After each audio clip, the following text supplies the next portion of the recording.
solemnly swear or affirm that the testimony about to give shall be the truth, the whole truth, and nothing but the truth? Yes. Please have a seat. So I'm going to just take a moment here for the TV.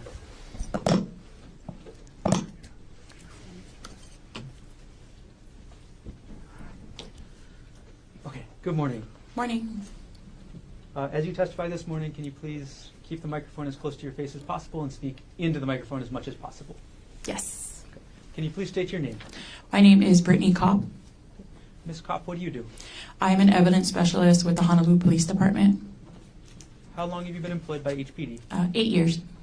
What was your assignment on March 24th, 2025 at around 1:43 p.m.? I was asked to report to the Pali Lookout to take photographs and possibly recover evidence. Taking a step back, in general, what are the duties of an evidence specialist? As an evidence specialist, we work alongside the detectives, and they direct us into what kind of photographs we take, diagramming, and then recovery of physical and biological evidence. And one more time, on March 24, 2025, where were you dispatched to? The Pali Lookout. When you arrived at the Pali Lookout, where did you go? Once I got out of the car, I assumed that we would be going to the scenic route where what I know to be the scenic route, which is a flat ground, but we ended up taking a hike. So did you expect to be going on a hike on March 24th? No, I did not expect to be going on any type of hike that day. Okay. What was the hike that you actually ended up going on? People call it the Palipuka hike. And were you actually able to go on the hike yourself? I was with assistance. I had a camera bag, and at some of the points I had to have the officer carry it for me because I had to use 2 hands to climb up. What kind of shoes were you wearing? I was wearing Vans tennis shoes. The flat bottom kind? Yes. Did you actually eventually get up to the trail? Yes, I got to a part where some of the detectives were waiting. Okay. And when you got to that point, what were you directed to do? I was directed to take some photographs of that area, and the detectives also pointed out some red blood-like substances that were also on and near the trail. Let's start with the photographs.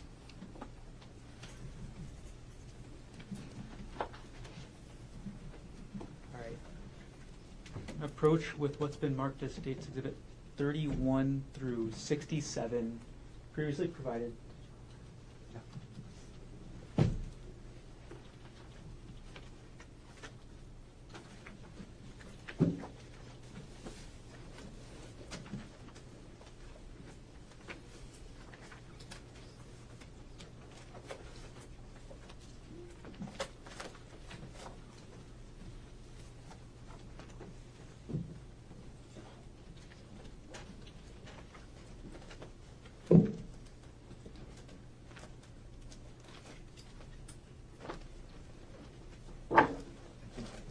Your Honor, may I approach the witness? You may.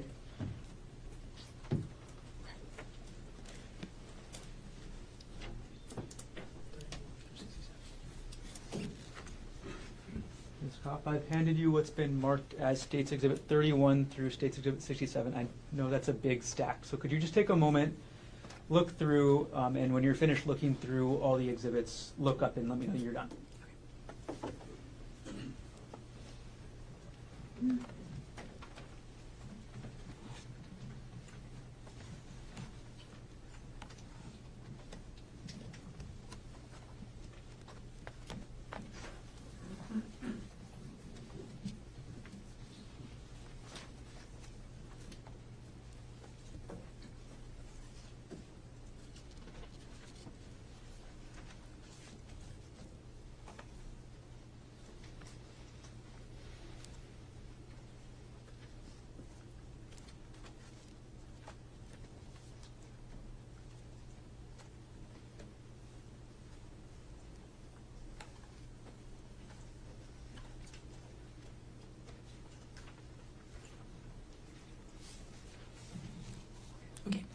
Okay, so do you recognize that stack of exhibits?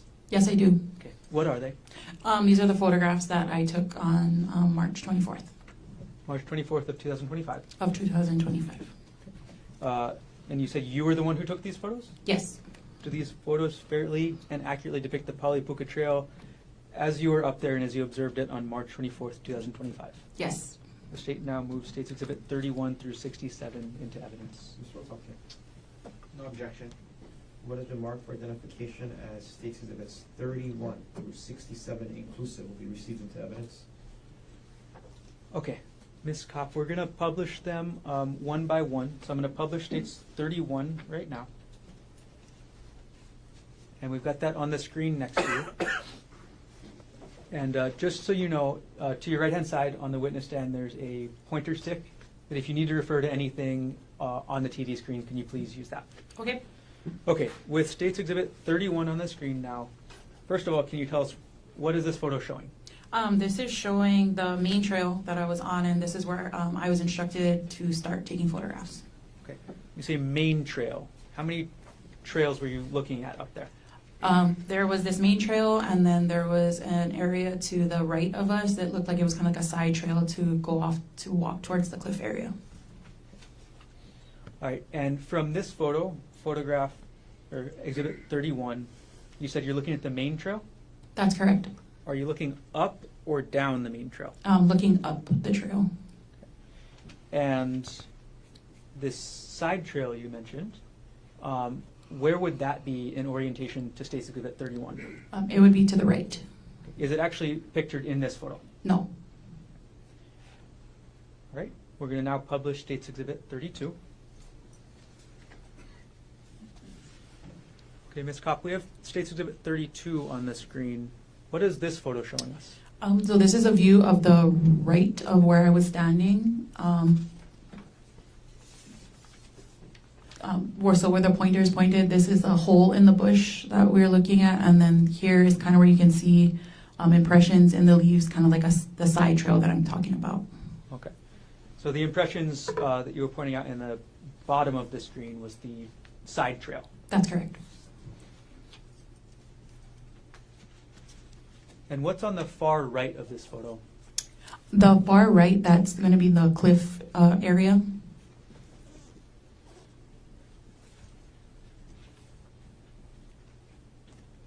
All right, moving on now to States Exhibit 33. Okay, Ms. Kopp, what are we looking at in States Exhibit 33?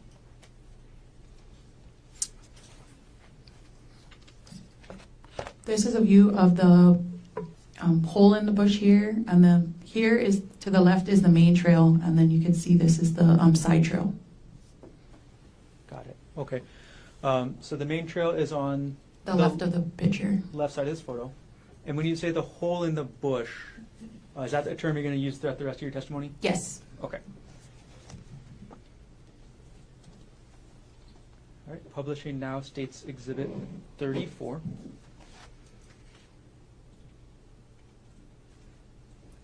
Okay, Ms. Kopp, what are we looking at in this photo? That is going to be in the top right corner, you can see the cliff area, and then here towards the middle bottom is the side trail. And closer to the left side of the photo, that's going to be the hole in the bush. Okay, so which direction are you facing then for this photo? Are you facing towards the main trail or towards the side trail for this photo? I'm facing towards the side trail. Publishing now States Exhibit 35 up on the screen. Ms. Kopp, what does this photo show? That shows a closer view of the cliff view area. At this point where you're taking this photo, are you on the main trail or the side trail? I am on the main trail and I just zoomed in. I see. So between States Exhibit, I'm going to publish them both together. So the left side is going to be States Exhibit 32. The right side is going to be States Exhibit. I'm sorry, I'm misstating myself. The left side is States Exhibit 35, and the right side is going to be States Exhibit 34. Okay, can you describe what you mean by zoomed in?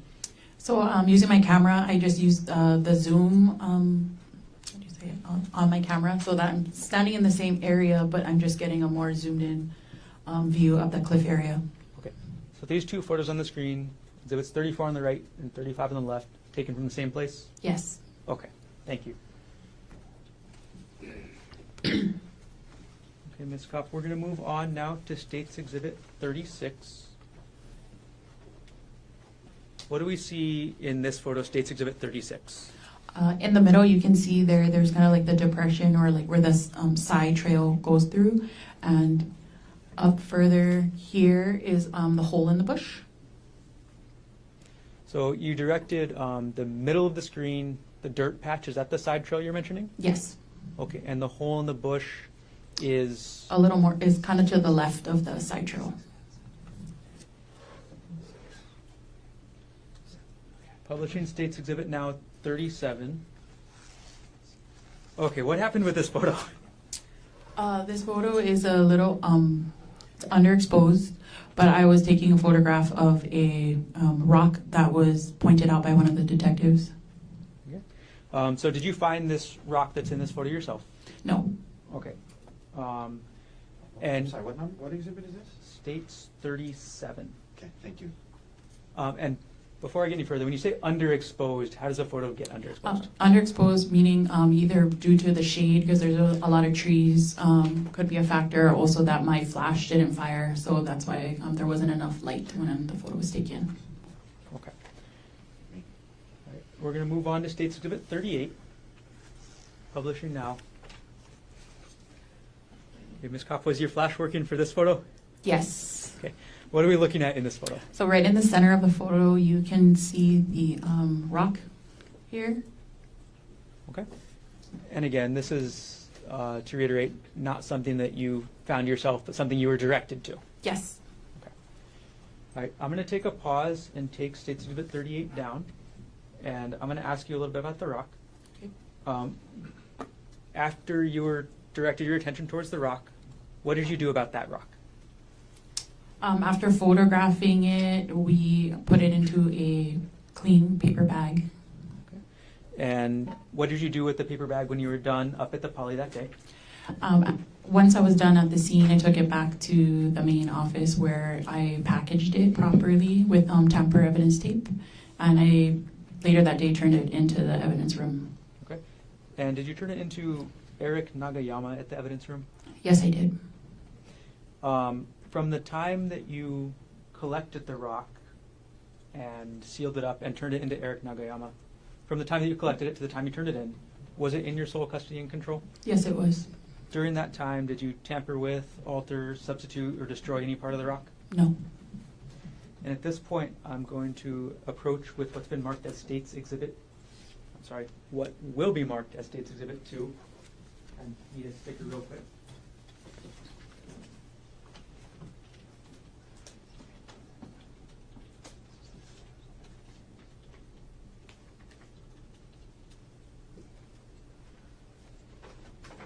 All right, and this has previously been shown to defense counsel. Thank you.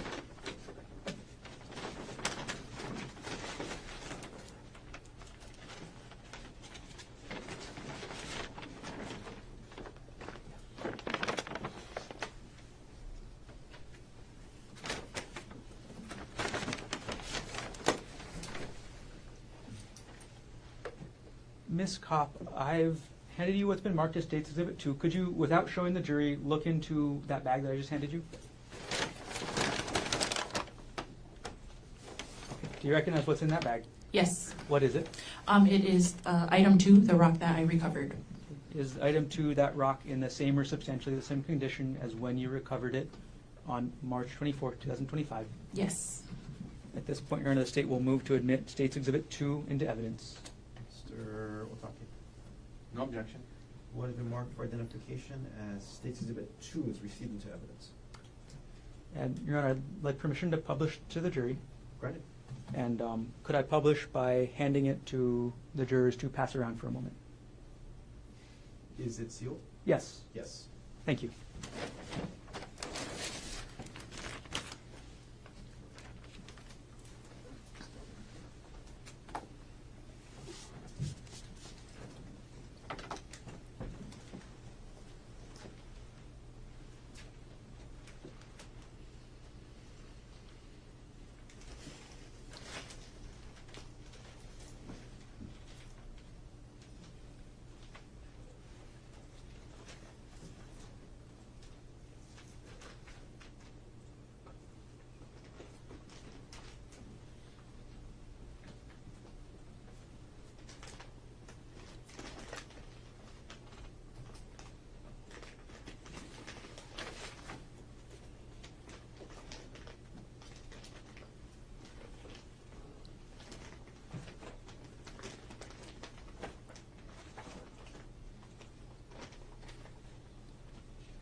now retrieve the exhibit from the jury. Thank you.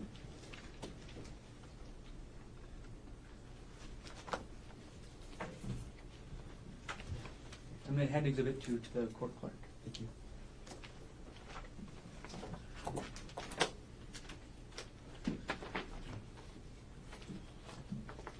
Okay, Ms. Kopp. I'm going to get back into the photos you took that day. So I'm now going to publish on the screen State's Exhibit 225.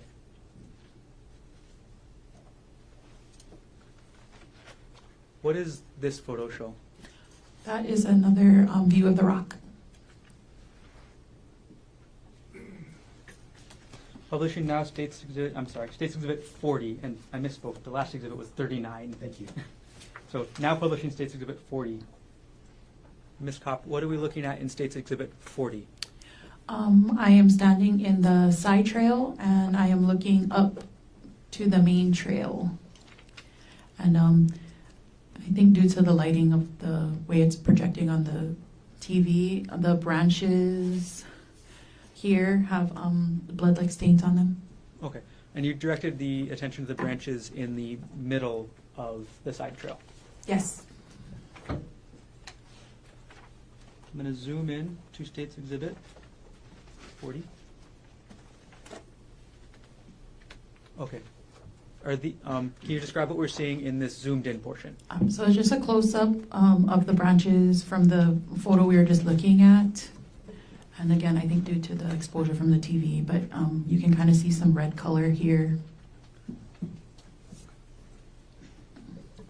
Taking State's Exhibit 40 down and publishing State's Exhibit 41. Ms. Kopp, what does this photo show? This is a view of the main trail, and I am looking kind of at where there's red blood-like stains here, and the branches are in the right cornered area. That's the zoomed-in area we were looking at earlier. Okay. I'm sorry. Main trail or side trail? This is the main trail. Okay. Have you moved from where the last photo was taken? I believe I'm now standing in the main trail so that I can take a photo of the blood-like stains here. Okay. And you're directing to the bottom, middle, left portion of the screen? Yes. Zoom in. Okay. And what are you seeing in this zoomed in portion from the bottom, middle, left part of the screen? There's some blood-like stains on the leaves and the ground area. Taking Exhibit 41 down and publishing Exhibit 42. Ms. Kopp, what do we see in this photo? This is another view of the ground area, and I am trying to get a close-up view of the leaf here, which has red blood-like stains on it. Okay. And is that in the center of the photo? Yes. I'm going to zoom in State's Exhibit 42 to the middle of the photo as you just indicated.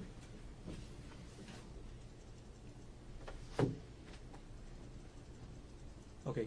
Can you describe for us what we see in this zoomed in portion of the middle? There are some red blood-like stains on the leaves there.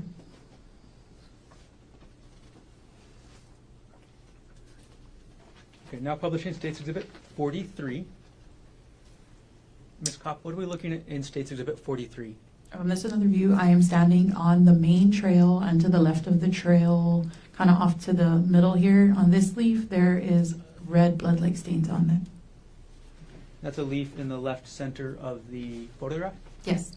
Do you take other zoomed in photographs of this leaf? Yes. Okay, I'm going to move on to them. State's Exhibit 44 being published right now. What does this photo show? It's a zoomed-in photo of that same leaf with the blood-like stain. Okay. And again, publishing now State's Exhibit 45. Another view of the same leaf with the blood-like stains on it. Okay. State's Exhibit 46 now. This is another photo of that same leaf with the red blood-like stains on it. Got it. All right. State's Exhibit 47 now. Being published, could you tell us what this photo is of? This is a view of the main trail, so I believe I went back and I stood in the side trail area and I angled my camera towards the main trail to get this photograph. Okay. Are you looking up or down the main trail at this point? Looking up.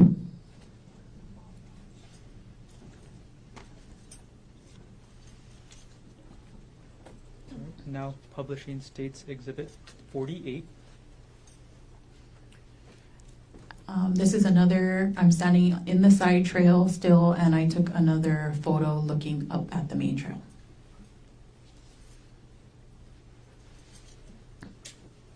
Now publishing States Exhibit 49. Ms. Kopp, what do we see in this photo? I moved back into the main trail, and my camera is pointed up the trail. In the top right corner, you can see a white piece of clothing. Do you take zoomed in photos of this as well? I believe once I get closer to the item, I take close up. So, Okay. I'm just asking so I don't have to zoom in on oh, this okay, yes, specific sorry. photo.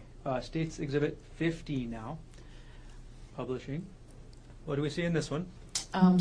I'm getting closer to that white piece of clothing, still on the main trail walking up. Now publishing States Exhibit 51. This is a close-up view of that item of clothing. Okay. Publishing States Exhibit 52. Could you tell us what's in this one? I'm sorry. Okay, so in this photograph, I walked past the item, so I'm now kind of at the top of the trail, we're gonna call it, and the piece of clothing is now on the left side. Okay, when we say top of the trail, is this like close to the top as far as you went? Yes, Okay.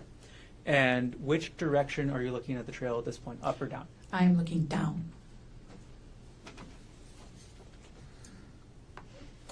Publishing States Exhibit 53. What does this exhibit show? I'm still at the top of the trail looking down. The clothing item is still in the photo, and that hole in the bush that I was speaking about earlier is going to be here to the left. And that's the same hole in the bush that you saw on the side trail? Yes. Now publishing States Exhibit 54. What does this exhibit show? It's another view of the same. I'm standing at the top of the main trail looking down. Any difference in flash in these two photos? I think the flash is better here, so the photo's brighter. Gotcha. Now publishing States Exhibit 55. Ms. Kopp, what is this photo showing? This photo, I am still at the top of the trail, but I moved to where the item of clothing was recovered, and I'm shooting downwards to get that view. Okay, so you're still standing at the top of where you went on the trail? Yes. Okay, are you zoomed in at all at the point? I might be a little zoomed in, but I know that I did take a few steps forward because the item of clothing is no longer in the photograph. Gotcha. Okay, so you took a couple steps down the trail before Yes. taking this exhibit. States Exhibit now 56. I walked further, a few more steps down from the previous photo, and I'm still shooting down the trail. And I know this because some of the detectives were waiting for me to finish photographs, and there you can see feet at the top center here. In the top center of the photograph, that's somebody's Yes. legs and shoes? Yes. Got it. Where's the side trail in proportion to this? The side trail is going to be to the left side. Is it to the left side of where you're standing? I would see it would be a little bit more up, but it's before the detectives that were waiting, so it's like here, the side trail. Got it. Okay. States Exhibit now 57. What are we looking at in this exhibit? There is some blood-like stains again to the right on some of the right greenage leaf area there. So here. Okay, and you've directed the pointer probably as far as you can reach, but to the middle of the screen right now? Yes. And what you're referencing is just to a little bit to the right middle. Yes. I'm going to zoom in to the right middle portion of the screen. Is this what you are referencing as blood-like stains? Yes. Publishing now States Exhibit 58. Ms. Kopp, what does States Exhibit 58 show? This is a close-up view of the branches from the previous image. Okay. And I got to ask, I see something in the top right corner. What is that? A shoe. Is that one of the police officers you mentioned earlier? Yes. Got it. And then, where are you on the trail as you're taking this photo? I'm standing on the main trail, and I believe I'm still coming down the trail. Okay. Where are you in relation to the side trail? The side trail is still going to be to the left. Got it. All right, publishing now States Exhibit 59. This photo, I walked back up the trail to where the item of the clothing item was recovered from, and this is kind of where I'm going to refer to the hole in the bushes here. Okay. And you've pointed to the left middle portion of the screen, and that's the hole in the bush? Yes. Is that the same hole in the bush you referenced when discussing the side trail? Yes.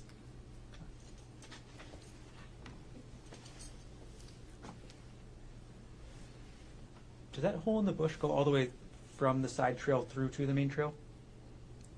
I believe it did. I did not walk through myself, but I know that the hole that we were talking about earlier and this hole is coming from that same bush. Got it. Publishing now States Exhibit 60. What does this photo show? This is, I'm still standing at the top of the trail looking in through that hole in the bush, and I'm kneeling now so that I can get a photo of the blood-like stains here that are on the ground. Okay. And did you take any close-up photos of those blood-like stains? I think I have one more photograph. Publishing now States Exhibit 61. What does this photograph show? So this is another photo, kind of a zoomed-in photo of the blood-like stains seen in the previous photograph. Okay, and can you direct us to where those blood-like stains are on this exhibit? Going to be in the center of the photo. And is there, how many stains are there that you can see? I see two. So there's one in the center and then one more towards the bottom center. Okay. Now moving on to Publishing States Exhibit 62. Ms. Kopp, what does States Exhibit 62 show? This is the cliff area. So the detective wanted me to, using the side trail, to go and take a photograph of that cliff area. Okay. So this is a different, are you taking this photo in the same place as the last photo or a different place? A different place. Okay. So at this point, have you walked to the end of the side trail? Yes.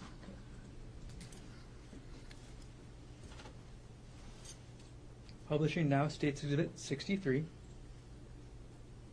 Ms. Kopp, what are we seeing in States Exhibit 63? So from where I was previously standing looking out towards the cliff, if I turn around, this is what I saw. This is the hole in the bush.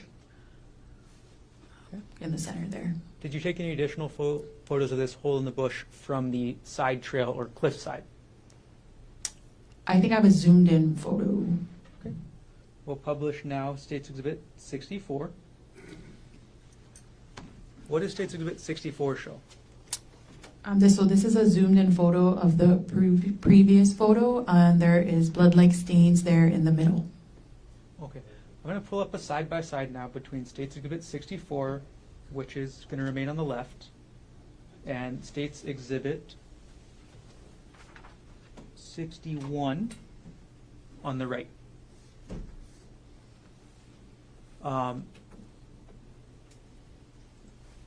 So States Exhibit 64, where was those stains located? Those are from the front view. That makes sense. Sorry, are these different stains or the same? I believe they're different stains. Are they, so you said they're both from the hole in the bush? Yes, so like they're, like I said, off of the main trail where I previously was taking that first pull under the bush, that it was a little further up. Got it. Okay. And then like this is from the front of that bush. Okay. Same hole in the bush or different hole? The same hole. Okay. All right. Now publishing States Exhibit 65.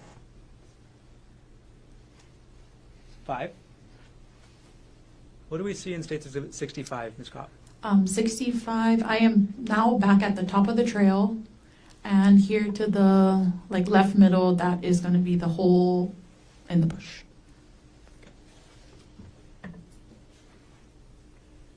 And publishing now States Exhibit 66. What do we see in this exhibit? It's another view. Right there in the center is kind of like the hole in the bush. Got it. And last photo for now, States Exhibit 67. And that is just a zoomed in photograph of the previous image. Got it. All right. Take the photos down for a moment, Ms. Kopp. So, Vernon, can I call a quick recess here? Yes. We went for a while. So, ladies and gentlemen, we'll take a short recess, 10-minute recess. Ms. Alva Fisher will get you at 11:55. Then a short session up until 12:30 before we break for our lunch. Keep your notebooks on the chair. All right. Session until we get to 12:30. Understood. Thank you. Okay, Ms. Kopp, in addition to taking the photos we went through already this morning and collecting item number 2, the rock, did you collect any other evidence from the Polipuka Trail? The item of clothing, which I believe was a cardigan, was also recovered, and I recovered some swabs. Okay. How many swabs? 4. And just in general, how do you collect an evidence swab? If the swab is a dry substance or whatever we're swabbing is dry, the sterile swabs are removed from its pouch. We use distilled water to wet the tips just with just 1 drop of water. The swabs are then rubbed over whatever we're trying to swab. If the substance or area that we're swabbing is wet, the water is not added to the swabs, but the same sterile swabs are wiped over the wet substance. And what did you end up swabbing on March 24, 2025? I swabbed the leaf that I took multiple photographs of. That was to the side of the main trail. I also swabbed the leaf that was on the ground on the main trail. And I also swabbed that branch area that was, when I'm looking up towards the trail, that branches that were to the right, that was also swabbed. And then that blood-like stain that was from when I recovered the swab, I stood in the front of the hole in the bush, and I swabbed that blood-like stain that I could see there. So the swab, the last one that you mentioned from we're just going to keep calling it the hole in the bush. When you say from the front, is that from the side trail side or from the main trail side? After coming off of the side trail, like I said, I was facing the cliffside, and when you turn around, the bush was right behind. Got it. Could you, real quickly for a moment, just thumb through the exhibits that you have up there with you and pick an exhibit that shows where each swab was?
Already?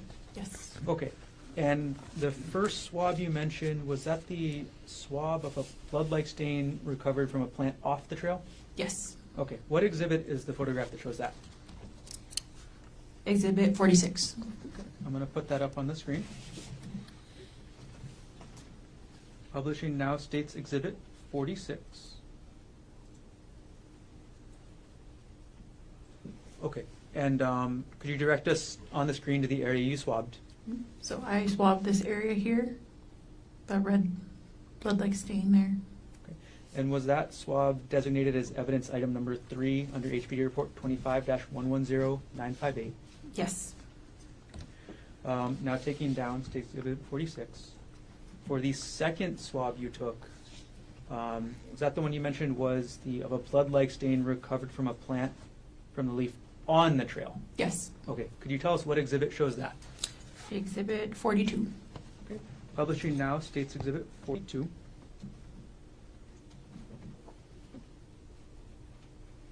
Okay, and which area of this photo did you take that swab from? In the middle here, the leaf that's on the ground there. Okay, I'm going to zoom into this exhibit. Okay, could you point us now to the leaf that you swabbed? Sorry, it's kind of blown out here, but right here you can kind of see the red color. And was this submitted as evidence item number 4 under HPD report 25-110958? Yes.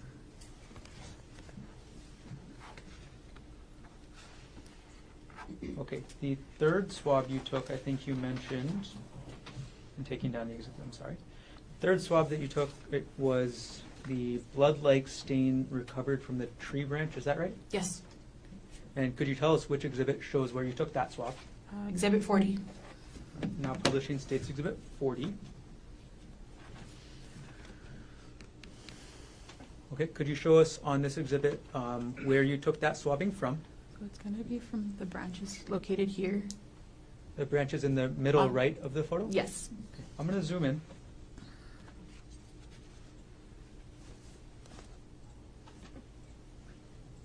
Okay, could you point us out to where the blood-like substance that you swabbed was? That would be here, this area here.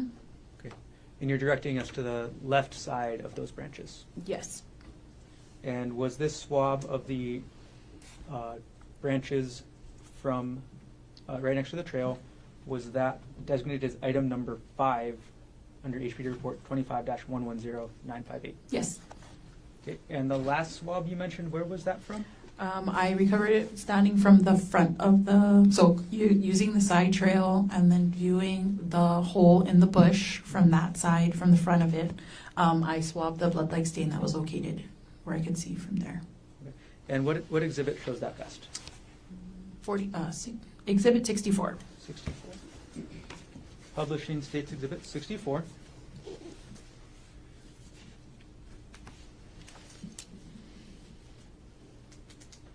Okay, and then could you show us where you swabbed on this exhibit? This area here. And you're pointing to the center of the photograph.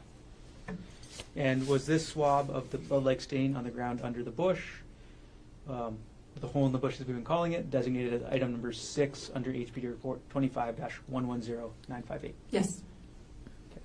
I'm going to take the exhibit down. Now, you've told us what a swab is, where you took it. After you take the swab, what do you do with the actual piece that you take? The swabs have like a capture over it, so it keeps it not sterile, but it protects it from getting contaminated. The swabs are then placed in a self-sealing pouch, and we later seal it with tamper evidence tape. And did you follow that procedure in this case? Yes. And then after you sealed up the swab in the pouch, with the cap, with the tamper-proof tape, where did you take it? Once getting back to the main station, I created evidence sheets and I turned it into the evidence room. And was that to Eric Nagayama? Yes. And from the time that you collected the swabs labeled as items 3, 4, 5, and 6, to the time you gave the swabs to Eric Nagayama at the HPD evidence room, were they in your sole custody and control? Yes. During that time, did you tamper with, alter, substitute, or destroy the contents of any of those 4 items? No. During that time, did anybody else open the self-sealing package at all? No. Okay. One last section, Ms. Kopp. In addition to your work at the scene on the Puka Trail, did you also participate in the execution of a search warrant on a black Nike bag listed as item number 47 under HPD report 25-110958? Yes. What was your role in the execution of that search warrant? I was assisting taking photograph of its contents. I'm going to approach now with what's been marked as States Exhibit 87 to States Exhibit 103, previously shown to defense. May I approach the witness? Yes. And I'm going to collect all the other exhibits from you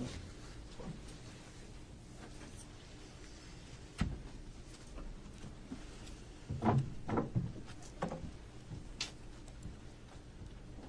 Okay, Ms. Kopp, could you take a look through what I've just handed you, and when you're done, look up?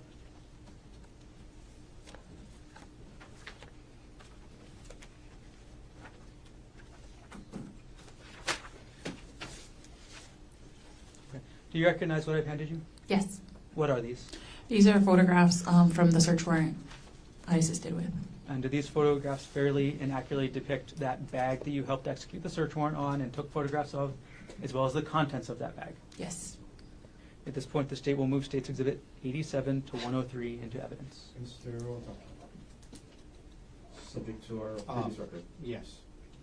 What has been marked for identification as States Exhibits 87 through 103 inclusive will be received into evidence. And for the record, the state will reserve publishing on these exhibits for now. Thank you. I'm going to collect the exhibits from you, Ms. Kopp.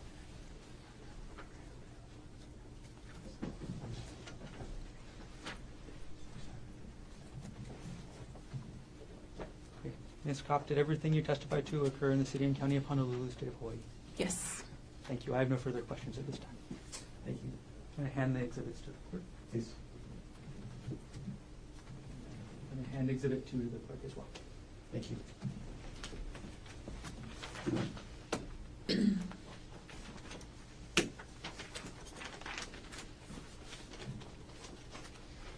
Mr. Otake, cross-examination. Oh, I'm so sorry. Yes, Your Honor, 1 second.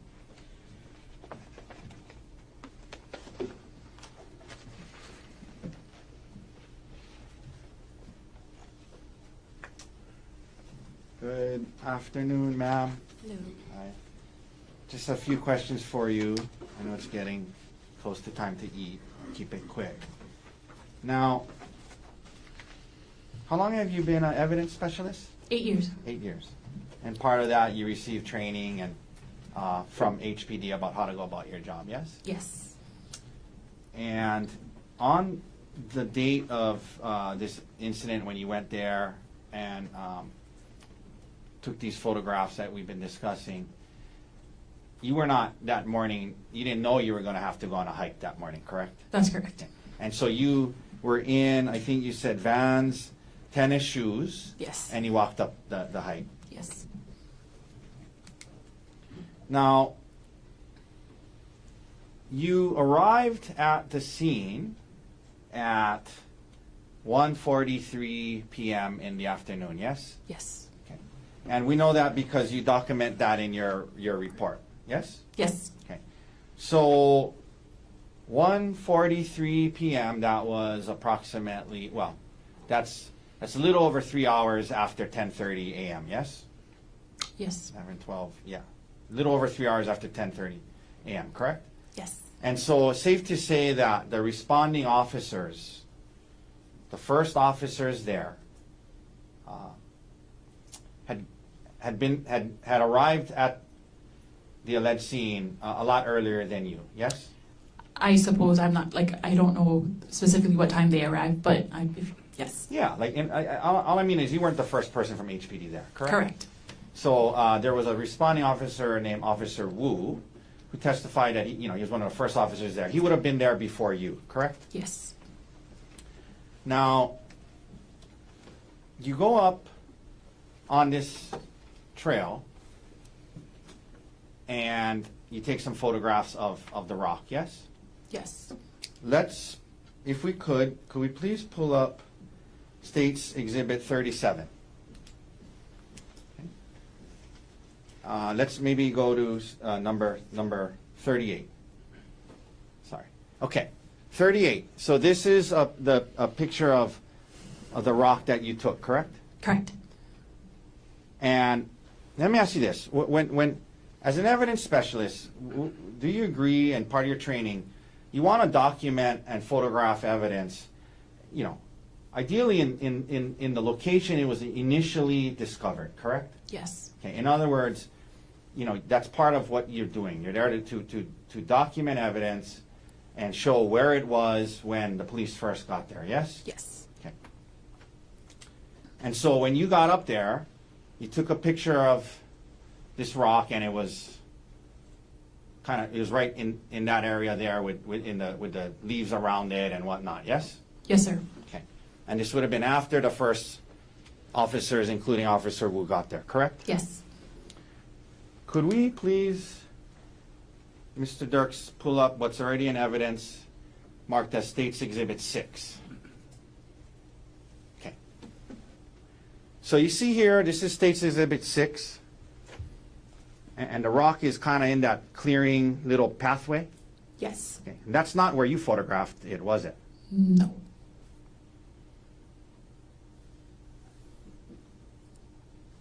Can we put Exhibit 6, this was introduced for Officer Wu. Can we put Exhibit 6 next to Exhibit 34 if that's possible, Mr. Dirks? If possible. If not, it's okay. Exhibit 6 and 38. Okay. So when you got there, you took a photo of it on the right, this one on the right, correct? Yes. And that's the rock there, yes? Correct. Exhibit 6 shows it in the middle of the walkway, yes? Yes. Okay, we can take that down. When you testified today, the prosecutor didn't ask you about that. Did you know that it had been moved before you photographed it? No.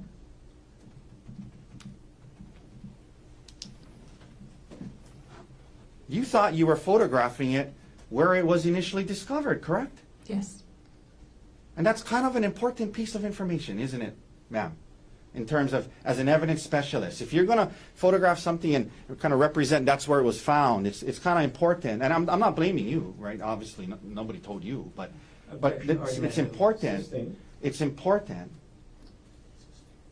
You know, if you're photographing something where it had been moved and not where it was initially found, that's kind of an important thing to maybe note in your report or know as an evidence specialist, correct? Correct. Okay.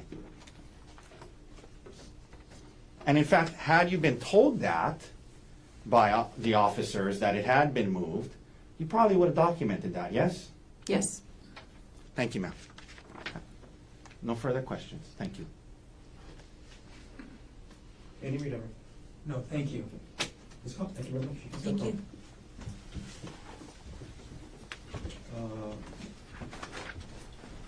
Counsel Coach, Officer Kirsch.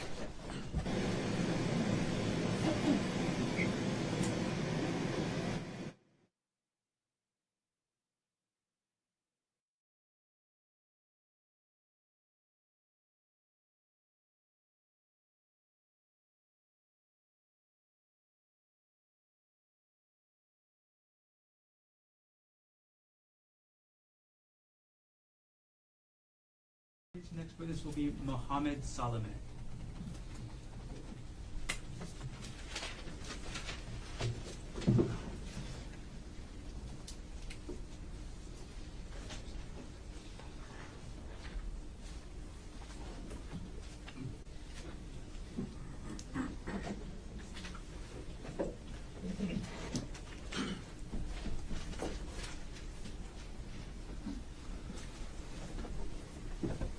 Raise your right hand, please.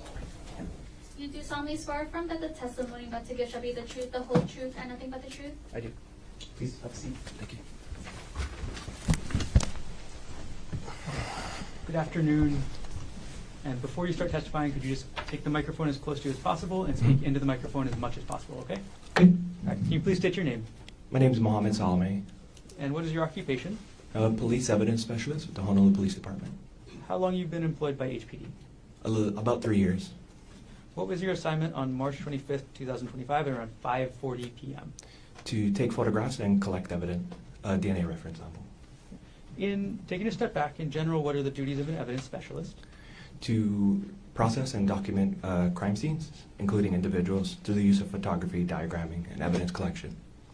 And on that date at 5:40 p.m., what type of evidence were you assigned to collect under HPD report 25-110958? A DNA reference sample or a buccal swab. And what is a buccal swab? Buccal swab is a swab sample used to reference a known DNA sample. And where would you collect a buccal swab from? The interior cheek area of the mouth of an individual. And who did you collect a buccal swab from in this case? Mr. Gerhardt Konig. And before you collect the buccal swab, do you document or photograph the person you're collecting the swab from? I do. Mhm. At this point, Your Honor, I'm going to ask to approach with what's been marked as States Exhibit 129, States 238, and States 239. Yes. Previously shown.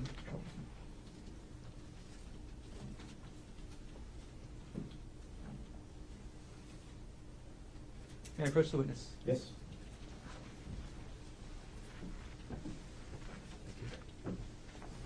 Mr. Salome, I've handed you what's been marked as States Exhibit 129, 238, and 239. Could you take a look at those three exhibits, and when you're done, look up? Do you recognize what I've handed you? Yes. What are these? These are photographs of Mr. Konig. And you took these photographs? I did. And again, was that on March 25th, 2025 at around 5:40 p.m.? Yes. Do these photographs fairly and accurately depict Gerhardt Konig on that date and time? Yes. At this point, the state will move States Exhibit 129, 238, and 239 into evidence. Mr. Otake is subject to our previous record. No objection, thank you. Okay, what has been marked for identification as States Exhibits 129, 238, and 239 will be received into evidence. Thank you. I'm going to retrieve the exhibits from you, Mr. Salome. Okay. And again, we will reserve publishing for the moment.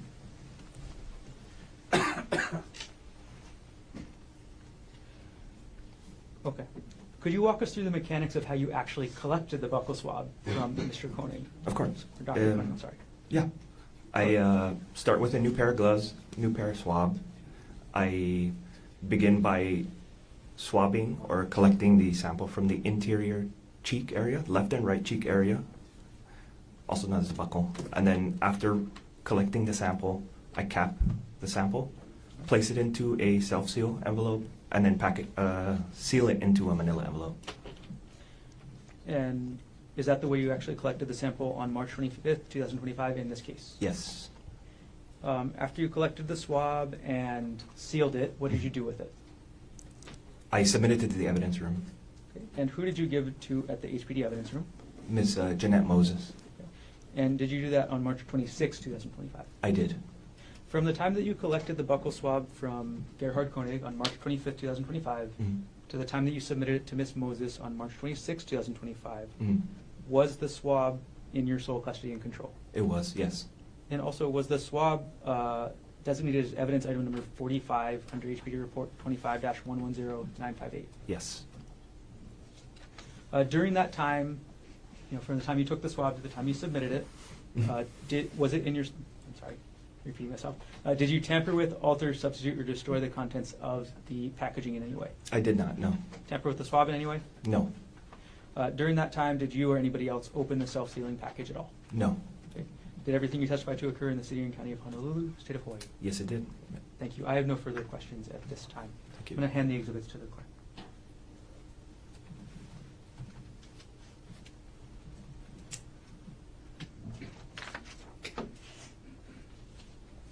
Thank you. Cross-examination. Very briefly, thank you, Your Honor. Good morning, Mr. Salome. Good morning, Is that sir. how, is I saying that right? That's Salome? correct. Thank you for being here. I just had a couple of questions. The photographs that you just, you were just shown, 238, 239, and 129. Did you take those at the same time that you were doing the buccal swab? Yes. Okay, so you indicated that on March 25th, 2025, the buccal swab you took at 5:40 p.m. roughly, yes? Yes. And you would have done the photographs roughly at that same time, correct? Yes, prior to collection. Right before.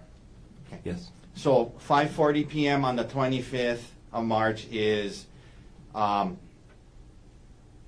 a.m. on the 24th of March. 5:40 p.m. is about 31 hours later, correct? I wouldn't be able to. Yeah. So if we go 10:30 a.m. on the 24th, Okay. then we go to 10:30 a.m. on the 25th, that's 25 hours, right? Okay. And then from 10:30 on the 25th to 5:30, that's 7 hours, right? 10:30 to 5:30, right? 10:30 to 5:30. Yeah. Okay. So you took these photographs, 24 hours plus 7, 31. You took these photographs 31 hours after 10:30 a.m. on the 24th, correct? Sorry, 25 plus 7 is 32. 24 plus 7. 24 plus Yeah. 7, 31. Yes. Yeah, Okay. Yeah, 31 hours after 10:30 a.m. on the 24th, Okay. correct? Yes. Okay. And let's publish it. Let's publish these now, since they're in evidence. Okay. So if we could exhibit 238, it's going to be on the screen here. Okay. So that's a photograph you took when you were doing the buccal swabs of Dr. Konig, yes? Yes. And this was at the Honolulu Police Department The central receiving desk. Central Receiving, correct? Yes. Okay, 31 hours later. Let's go to 239. Okay. Can we zoom in on his ear and his cheek? Is that possible? Okay. So that's his ear and his cheek, 31 hours later. And then if we could go with 129.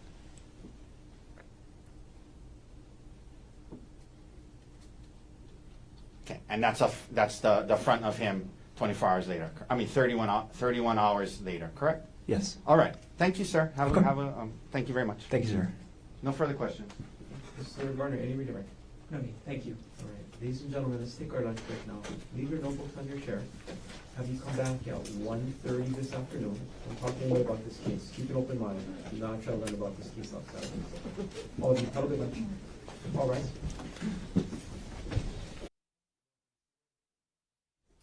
Resuming with case number 13, State of Hawaii versus Gerhardt Konig, 1 CPC-25-373. Dr. Konig is present in court with all 4 counsel of record. All jurors are back in the courtroom. Good afternoon, ladies and gentlemen. We'll continue on with the presentation of the evidence. Mr. Garner, state's next witness. The state calls Chauncey Nicola.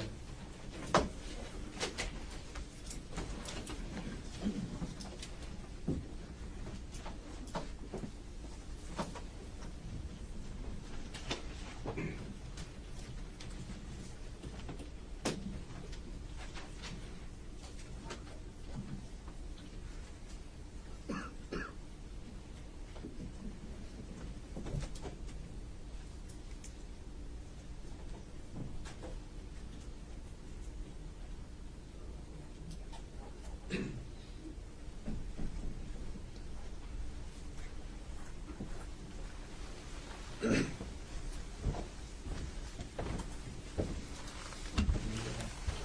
do solemnly swear or affirm that the testimony about to give shall be the truth, the whole truth, and nothing but the truth? Yes.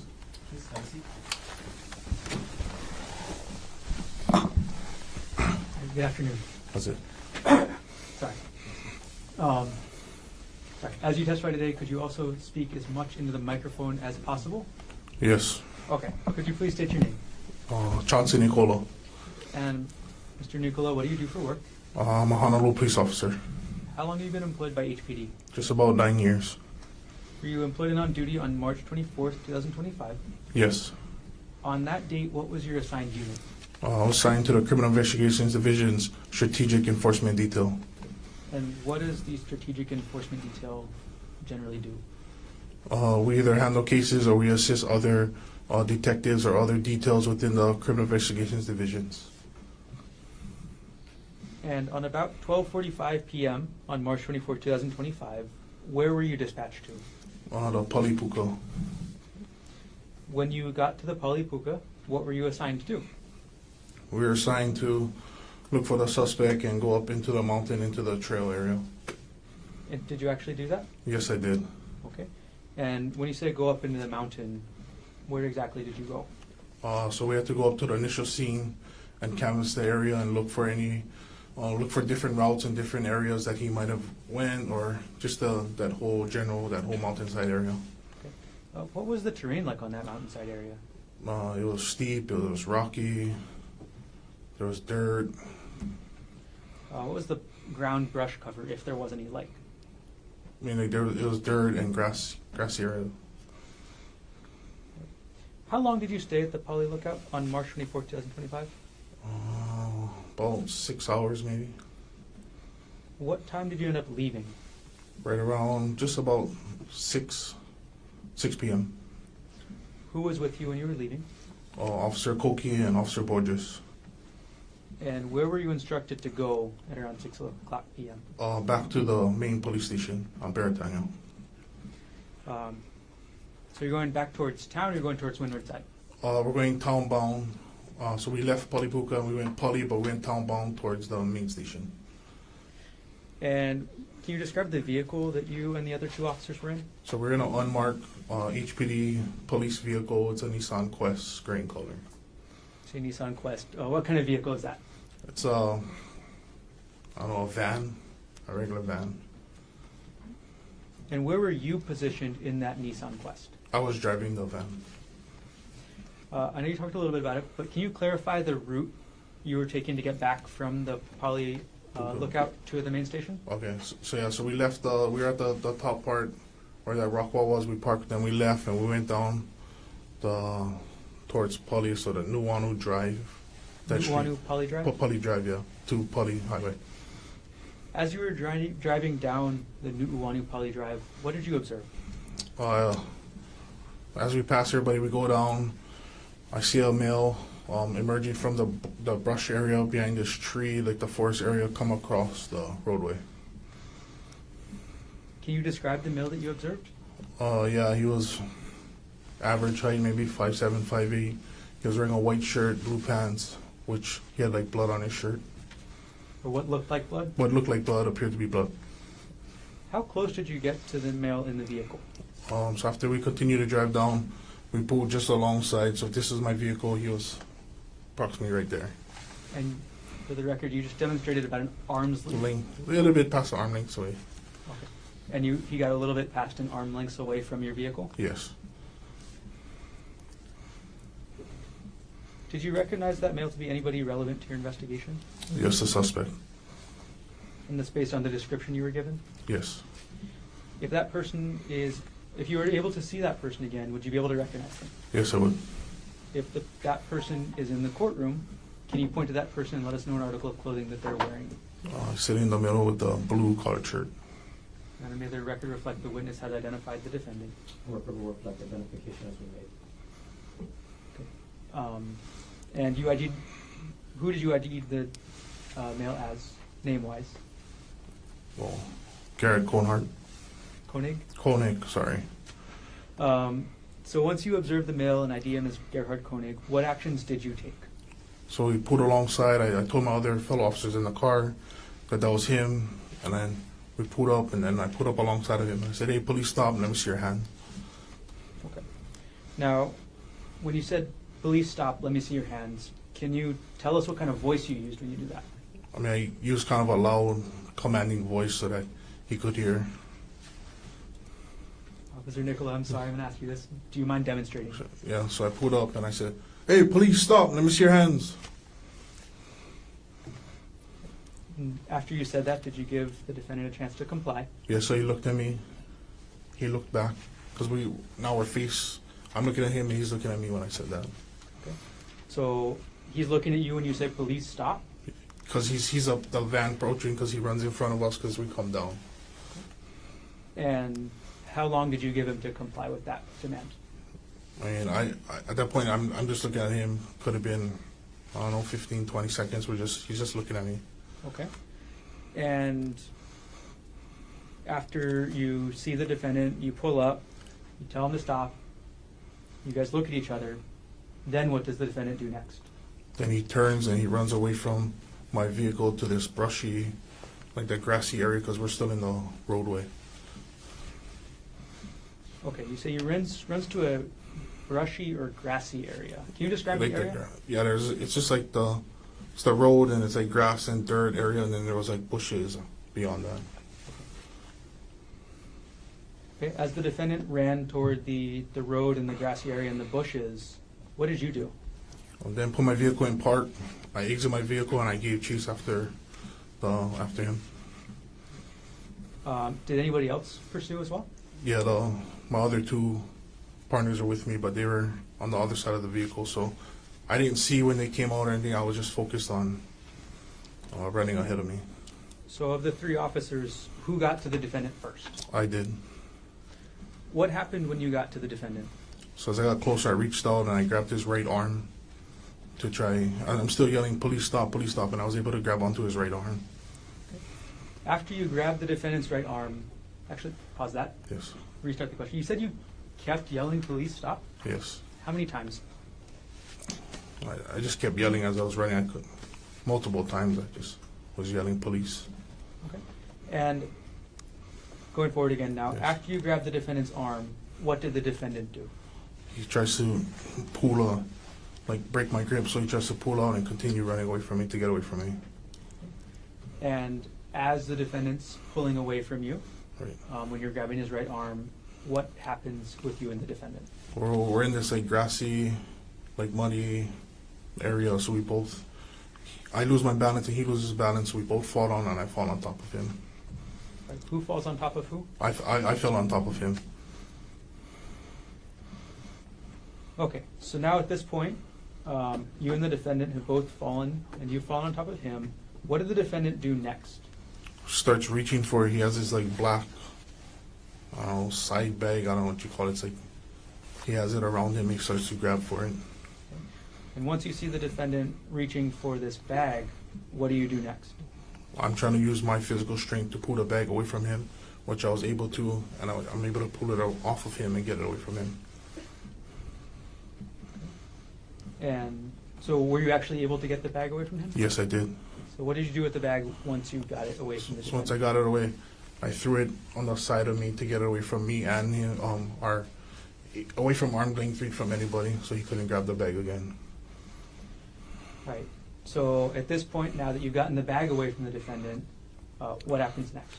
Well, he's still trying to push and fight, and he's trying to like grab all over. So I don't know what he's going for. He's reaching for his waist. He's going for his pants. So I don't know if he has a weapon or not. So I continue to try to gain control of him. And as defendant's doing this, as he's reaching for his waist and all this, how do you attempt to gain control of the defendant? So I give him some distractionary strikes to his large muscle group area. Okay. And when you say distractionary strikes, could you explain for us what that means? Well, I give him close fist strikes. And when you say large muscle groups, what do you mean by that? I'm trying to hit his arm areas and his legs. And how many distractionary strikes did you do? About 6 of them. Ultimately, was the defendant apprehended Yes, he was. and arrested? Yes. After the defendant was arrested, what happened with his backpack? So then, after he was arrested, I went back and grabbed the bag. I put it in a brown paper bag and I secured it until the detective came. Okay. And once the detective came, what did you do with the backpack? I then transferred custody and gave him the bag. Did you take any photographs of the defendant and his physical condition on March 24th, 2025? Yes, I did. Your Honor, may I approach with what's been marked as States Exhibit 132, 235, and 237? Yes. I'm sorry, 236. 132, 235, and 236, or what was the wrong one? 237 or 2? I apologize, there's 4 photographs, I missed one. So we have 132, Okay, 235, 236, and 237. thank you. Thank you. All right, may I approach?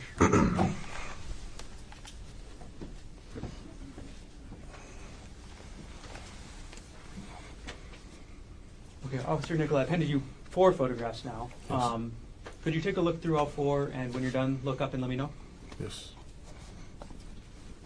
Okay. Good. Do you recognize what I've just handed you? Yes. What are these? The photos after he was placed under arrest. And these are the photographs of the defendant. Yes. Do these photographs fairly and accurately depict the defendant as you observed him on March 24th, 2025? Yes. At this point, the state will move to enter 132, 235, 236, and 237 into evidence. Mr. Otake. No objection. And what have been marked for identification as State's Exhibits 132, 235, 236, and 237 we received into evidence? Okay, and permission to publish. Granted. Okay, Officer Nickel, I'm going to put those photos up on the screen. Starting with Exhibit 132.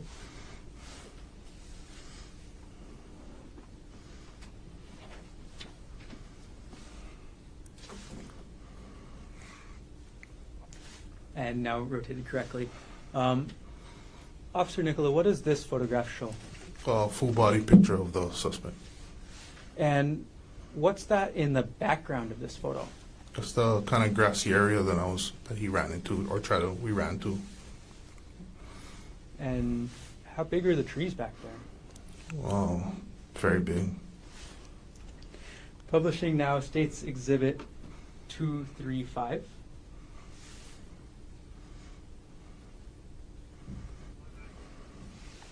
And we'll rotate it correctly. Okay, Officer Nicola, what does this photo show us? Closer view of his kind of upper chest area. And now publishing State's Exhibit 236. And apologies, I might have to rotate it again. Okay, what does this photo show? This is a left profile. And lastly, Exhibit 237. And again, we'll rotate it upright. What does this photo show? This is right profile.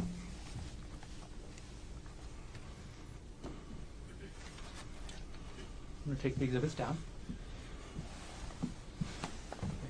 After you arrested the defendant, Officer Nicola, where did you take him? Took him to Straub Hospital. Why did you take the defendant to the hospital? Just because when we took him down, there was force use and stuff, so we always take the suspect to the hospital.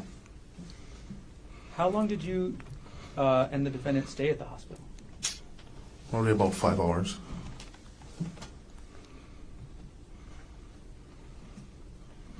A couple more questions. What were you wearing that day, Officer Nicola? I was in plain clothes attire, so I had a t-shirt, pants, and I had my badge from my neckline, and then I had my gun belt underneath my shirt and stuff. Sorry, where was your badge actually displayed on your body? It was on my chest area. And last couple of questions. Officer Nicola, how tall are you? About 6 feet, And approximately how much did you weigh on March 24th, 2025? 300 pounds. Did everything you testified to occur in the city and county of Honolulu, state of Hawaii? Yes. Thank you. No further questions at this time.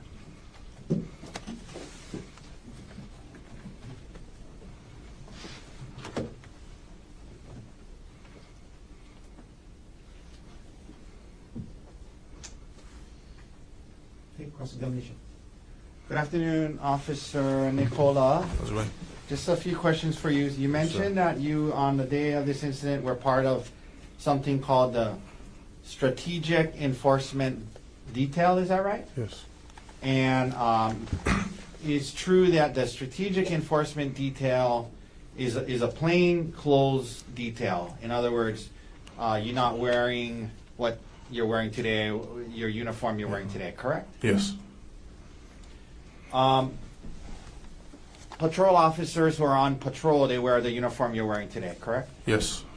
Patrol officers on patrol also wear body cameras, yes? Yes, sir.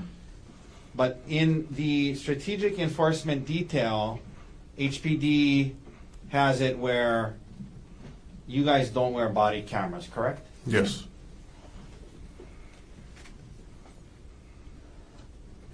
So the patrol officers who have body cameras on, it records the interaction, it records what you guys did, what the suspect did, what was said, what wasn't said, correct? For a patrol officer, right? Yes, sir. But you guys, no body cameras, correct? No, sir. And that's a decision by HPD, yes? Yes. You mentioned being in an unmarked van, is that right? Yes, sir. And when you say unmarked van, sir, you just mean it's just like a van, like it doesn't have any HPD, No logos, no lights and sirens, nothing like that. no sirens. Nothing. And no dash cam either? No, sir. No body cam, no dash cam, unmarked vehicle, correct? Yes, sir.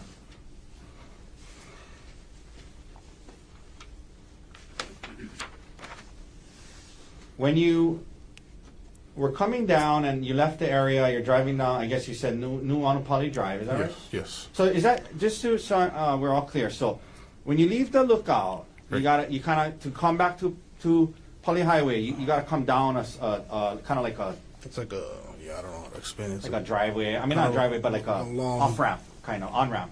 Yeah, something. Okay. Like it's what people use to get back on Pali Highway from the lookout, right? Yes. Okay.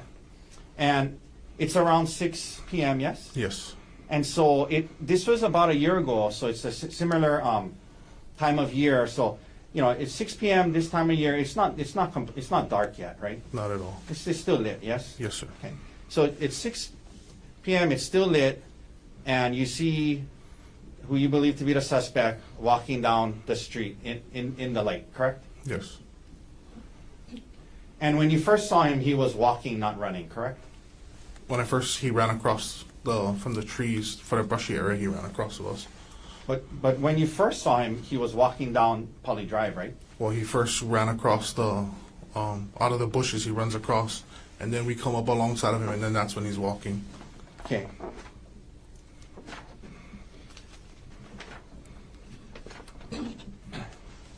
Oh, I see. So he ran across and then he was walking. Then he's walking alongside Got because it. we drive up, right? Got it. Okay. And then he was walking down when you guys put up next to him. Yes. Okay.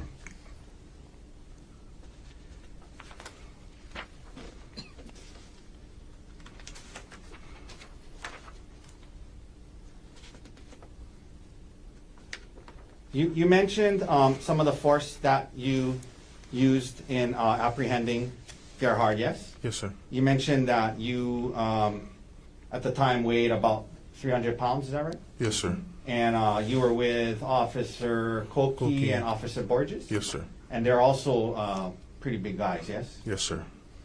And you mentioned some strikes to his large muscle area to get compliance. I think you said maybe about 6 strikes to his large muscle area, correct? Yep. And his muscle area you're talking about is like his arms, his legs, legs. the core of And his body, correct? Yes, sir. And when you use force, officer, you have to fill out something called a use of force form after, correct? Yes, sir. And in this case, you did your best to fill that out accurately, yes? Yes, sir. So it's true then that in the process of apprehending him these strikes, you did not hit him in the face or head, correct? Yes. That's correct. Yep.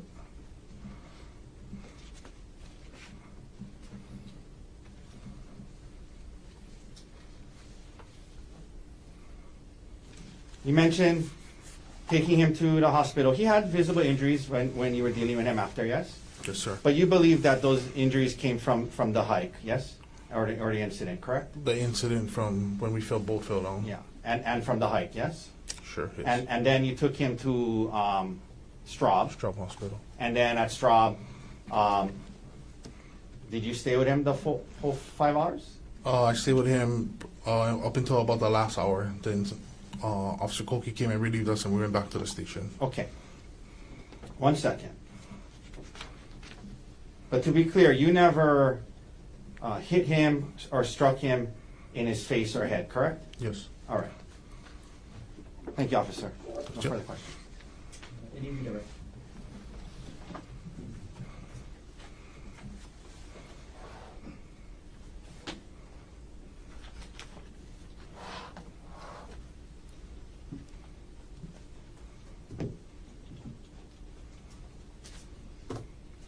Officer Nicola, do you know what body part the defendant landed on when you fell on top of him?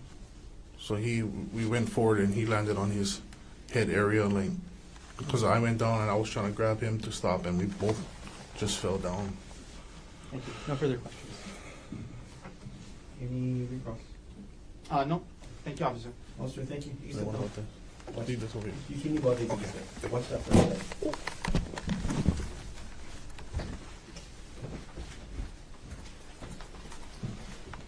Mr. Martin, state's next witness. Called Riley Borges.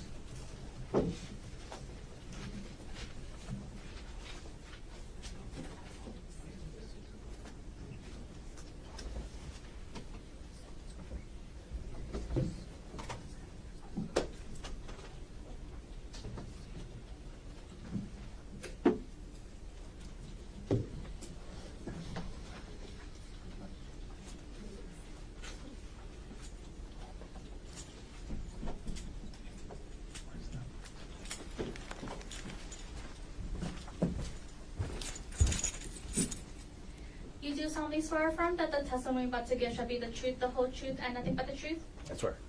Please have a seat. Thank you, Aaron.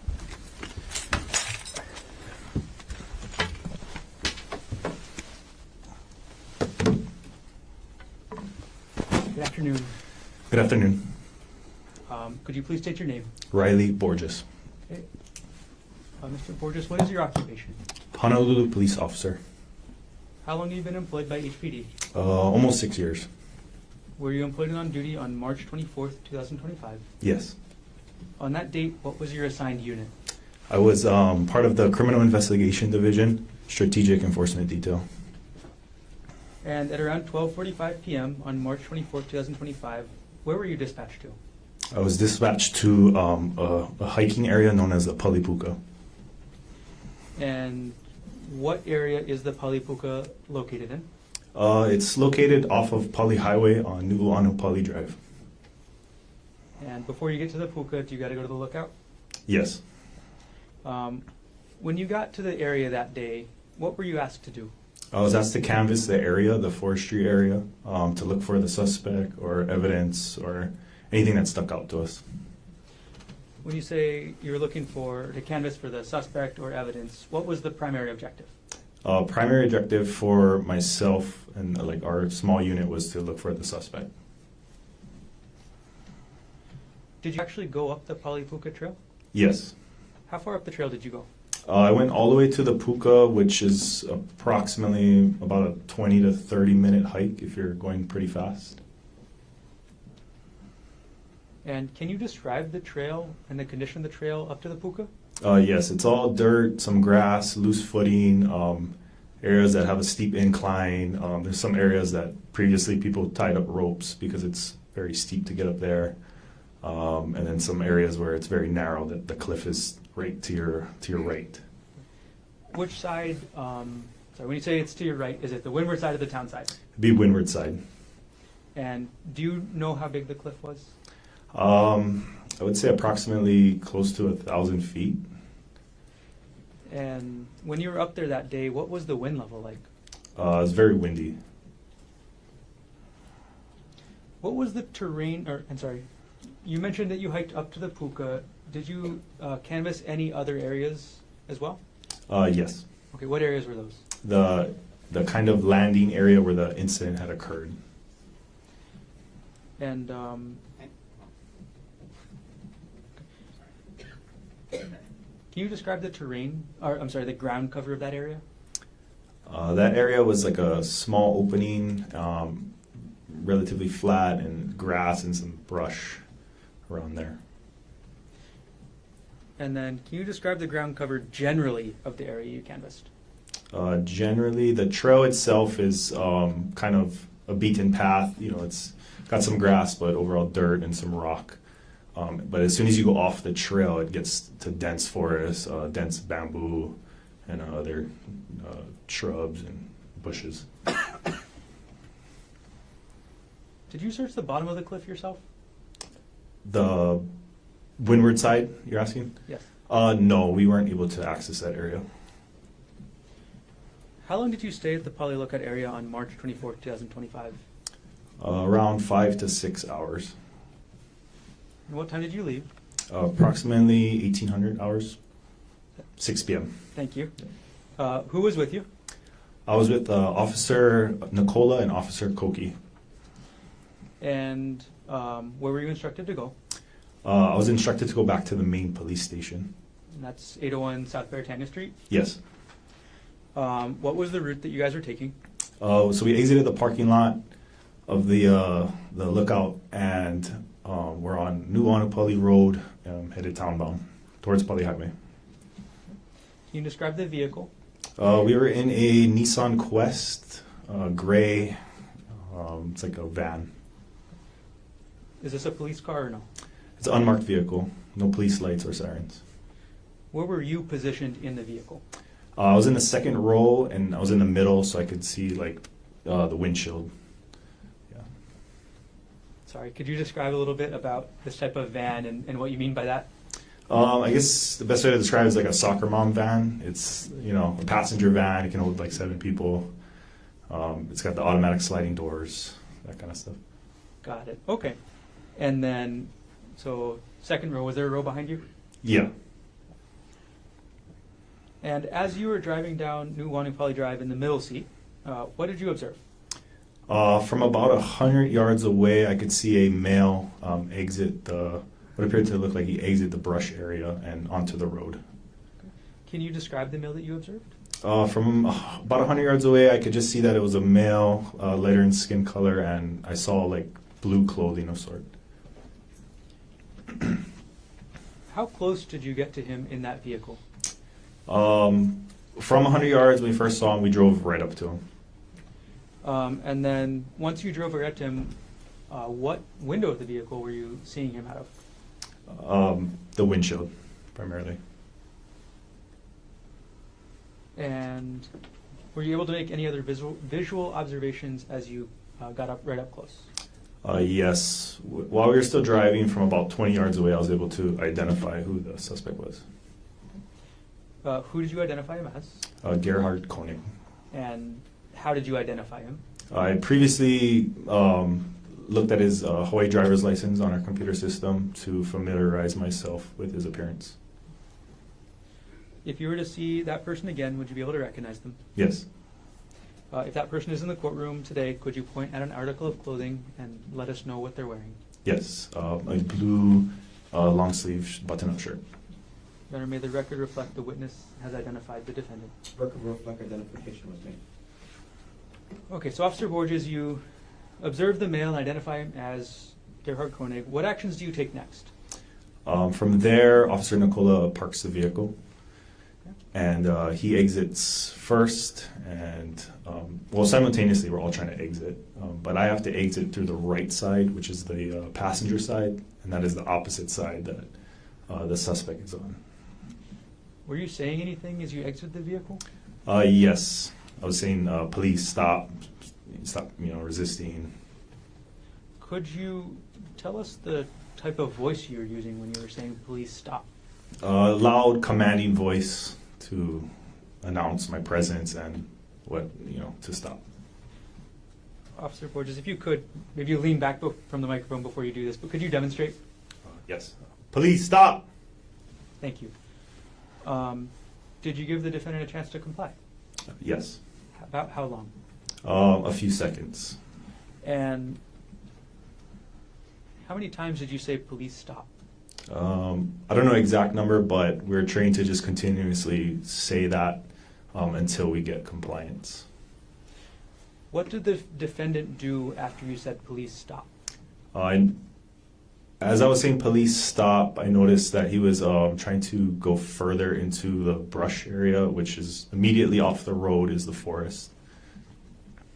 Right. And after you see the defendant going towards the forest, what do you do? That's when, at that time, I'm still on the passenger side trying to wrap around, and I briefly break visual contact, and by the time I come around, that's when I see Officer Nicola close to the suspect. Okay. When you say you break visual contact, what does that mean? Just the actions of me getting out of the van and having to run around I momentarily lost the visual of the suspect. Got it. So like as you were exiting out the passenger side, you couldn't see him? Yes. Okay. So you mentioned Officer Nicola. Was anybody else pursuing the defendant at that time? Yes, Officer Koki. Who got to the defendant first? Officer Nicola. Did you see Officer Nicola and the defendant's first contact together? Not the first contact. Okay. Can you describe what you saw as you came around the vehicle? As I came around the vehicle, Officer Nicola and the suspect, they were already on the ground, and Officer Nicola was attempting to detain or subdue the suspect. And what did you observe the defendant doing as Officer Nicola was trying to detain him? He was on the ground, flailing his arms, kicking his legs, trying to move his body. Well, was the defendant doing anything with his arms? Yes, he was. In addition to flailing it, he was tucking it under his chest area while he was prone on the ground. Did you have any concerns over seeing the defendant tuck his arms under his chest area? Yes. What were you concerned about? I was concerned that the suspect would be reaching for his waistband, which is a common area that people, hide tools or weapons of such. Okay, so after you see this, can you explain the steps that you took? Yes. So by that time, Officer Nicola, Officer Koki were trying to subdue the suspect. I went around to kind of his legs area and just tried to take a hold of his legs and hold it down. Okay. Was that able to work? Not initially. We were able to keep him on the ground, but we're still trying to restrain him. Okay. Sorry, maybe I should rephrase that. When you grabbed the defendant's legs, were you able to gain control immediately? No. Okay. What was the defendant doing at that point? That point, you can still feel his body resisting our movements to get him into a handcuffing position. Can you explain then, after that point, the steps that you used to help detain the defendant? So I attempted to grab his arms, but because they were tucked, I wasn't able to grab it. So I delivered a few strikes to his right thigh. And did you refer to those strikes as muscle dysfunctional strikes? Yes. Can you explain what those words mean? Yes. A muscle dysfunctional strike is a strike used on a part of the body, on the muscle, so that it kind of gives the muscle a stun, and you're not able to use it for a few seconds. And where did you deliver those muscle dysfunctional strikes? To his outer thigh area. As you were delivering these dysfunctional strikes, were you saying anything? Police, stop. Were you telling him anything else? Stop resisting. Did you tell the defendant what to do with his hands? Place them behind his back. So as you were telling the defendant to stop resisting and to place his hands behind his back, did that work? No. So after you've now done the muscle dysfunctional strikes, you told the defendant to place his hands behind his back, what was your next step? The muscle dysfunctional strikes weren't working, so I switched to more of a pain compliance type of strike. And what's the difference between the muscle dysfunctional strike and the pain compliance strike? The pain compliance strikes are going to target areas such as your ribs. That is so. When you deliver those strikes, you can feel the person kind of lose the will to fight, is what it's called, and they'll. You can feel their level of resistance decreasing. And where did you deliver the pain compliance strikes in this case? To his ribs, right side rib cage. And how many of those strikes did you deliver? Approximately 2 to 3. Were those effective? Yes. So after those pain compliance strikes were effective, did the defendant continue resisting? Very slightly, but we were able to get his arms behind his back. Ultimately, was the defendant apprehended? Yes. Who actually conducted the arrest? The arrest was made by Officer Nicola. Sir Borges, what were you wearing that day? I was in plain clothes attire, which is sort of like a tactical long pants, a plain T-shirt, and a badge on a lanyard around my neck. When you say tactical, is that like military style? It's plain in color, but it's like a 5'11" type of pants, if you're familiar with that. Sir Borges, how tall are you? About 6'3". And on that date, March 24th, 2025, approximately how much did you weigh? 235 pounds. And did everything you testified to occur in the city and county of Honolulu, state of Hawaii? Yes. Thank you. I have no further questions at this Thank you. time. Cross-examination. Thank you. Good afternoon, Good afternoon. Officer Borges. Just a few questions. So you mentioned unmarked vehicle, correct? Yes, No sirens, no HPD sign, soccer mom type of van, yes? correct. And also not in your uniform, plain clothes, yes? Yes, And as part of that, you were part of the strategic enforcement detail that day, yes? yes, And so the strategic enforcement detail, HPD, you guys don't wear body cams, correct? correct. So you're in an unmarked car, you're in plain clothes, no dash cam, correct? Correct. No dash cam, no body cams, and now you come up upon this suspect, yes? Yes, And you understood that by this point that in terms of just some of what was in your head and the actions you took, you understood that there was an allegation that about syringes, yes? yes, Okay. And obviously, when you're apprehending a suspect, officer safety is one of the, very, very important, yes? yes, You don't want to take any chances, correct? correct. So the three of you, and you mentioned did you say at the time you're 6'3"? Yes. 6 foot 3 inches tall Correct. and 235 pounds. Yes, Officer Nicola told us he's 300 pounds at the time. And I guess we're going to hear from Officer Koki, but he's a good sized guy too, correct? yes, So the three of you get out of the unmarked car in plain clothes, roughly at the same time, and the three of you move towards Gerhardt, correct? yes, Okay. And you said when you guys do that, getting out and go towards him, you described him, kind of backing away towards the bush area and described what happened, and you described the sequence of events from there. Following an incident like this, or whenever force is used, you have to fill out a use of force form, correct? yes, And you do so accurately and honestly, yes? yes, And isn't it true, Officer Borges, that in this process of apprehending him, as you described, you did not strike him or punch him in the head or face, correct? correct. Okay.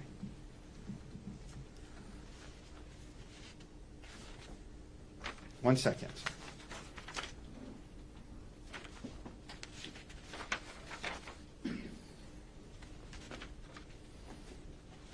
All right, that's all the questions I have for you, Officer. Thank you. Thank you. Can you redirect?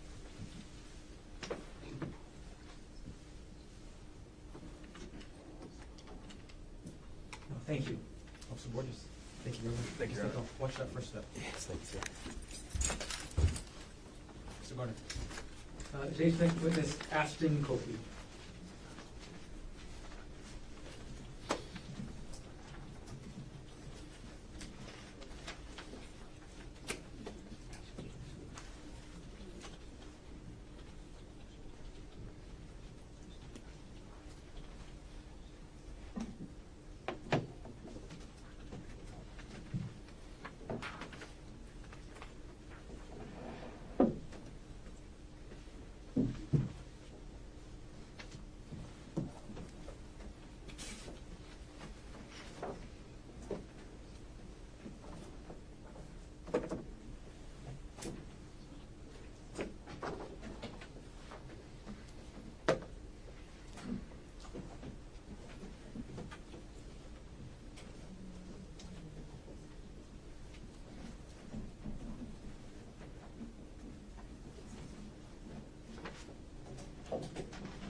You do solemnly swear affirm that the testimony about to give shall be the truth, the whole truth, and nothing but the truth? Yes.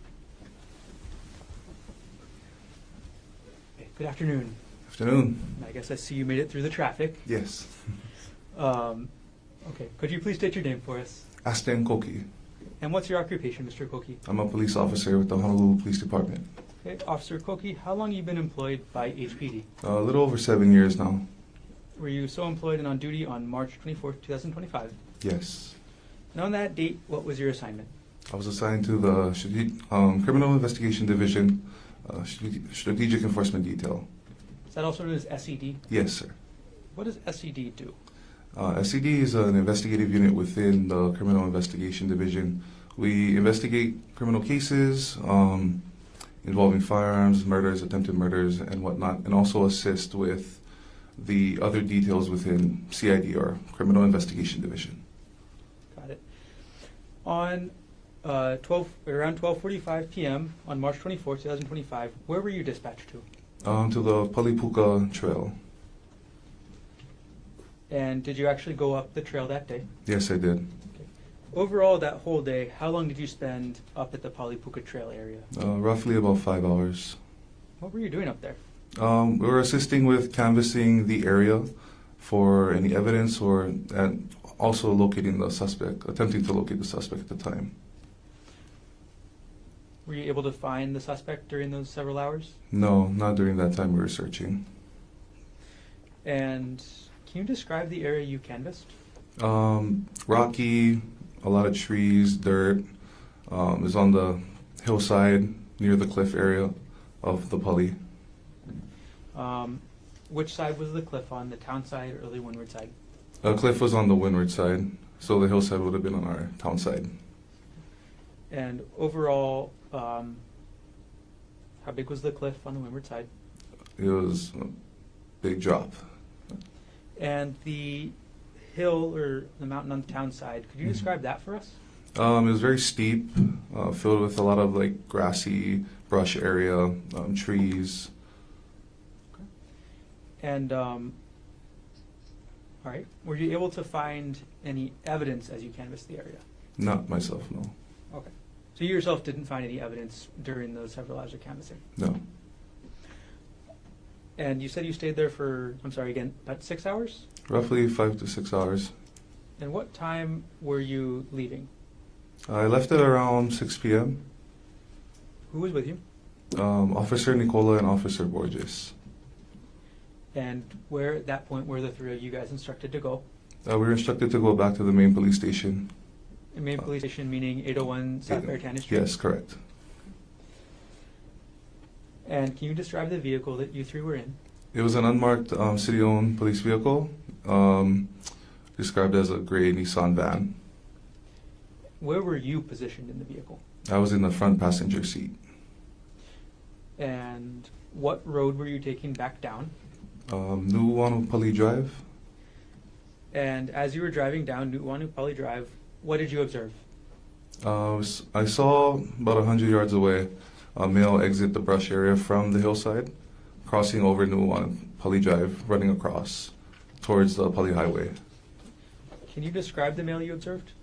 Caucasian male, white shirt, with like a brownish reddish stain, similar to blood, and blue shorts and a black crossbody bag.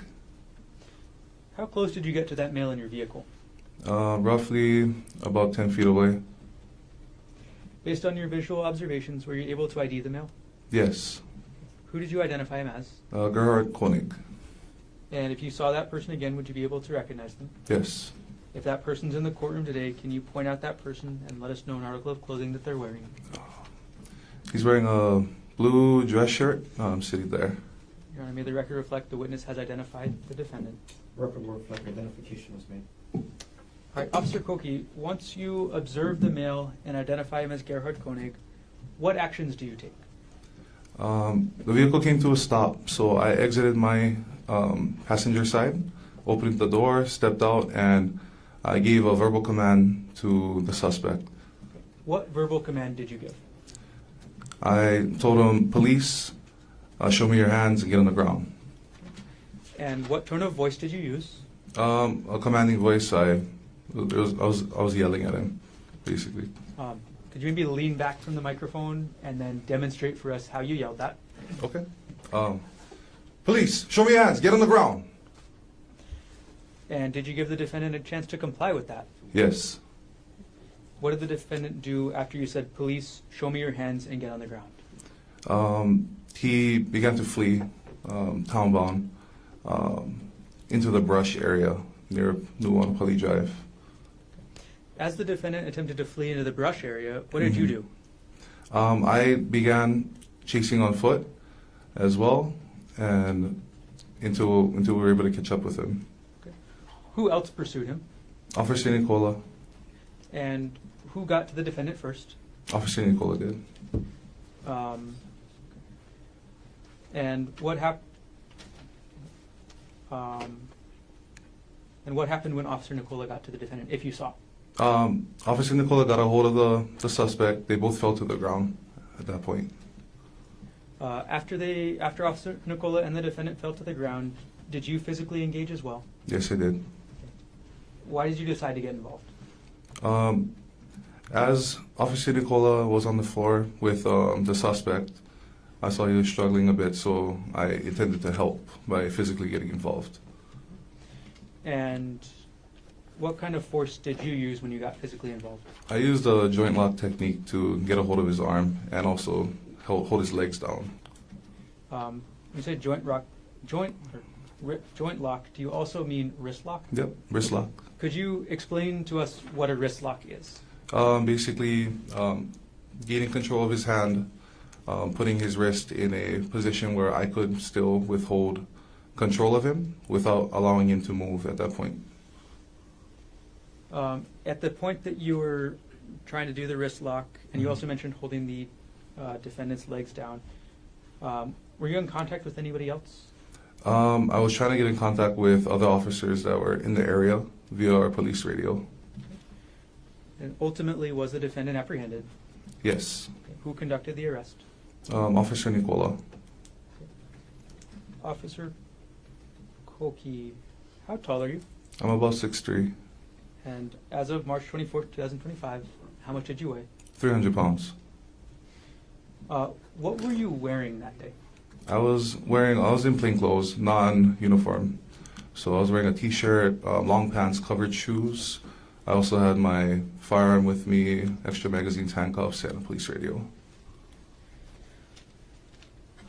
And then, did you have a badge on you that day? Yes, I did. It was worn around my neck. And where was the badge actually on your body? It was in my chest area, openly displayed. I'm gonna go back to something I meant to ask earlier, officer. Did you search the bottom of the cliff on the windward side? Like over the edge? Yeah, I couldn't really see down there. no problem. Did everything you testified to occur in the city and county of Honolulu, state of Hawaii? Yes. Okay, thank you. No further questions.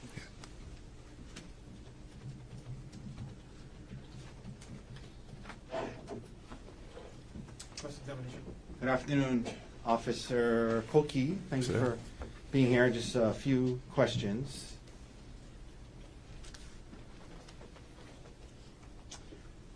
Officer, you indicated you're part of the strategic enforcement detail Yes, of sir. the Honolulu Police Department on the date of this incident, correct? Correct.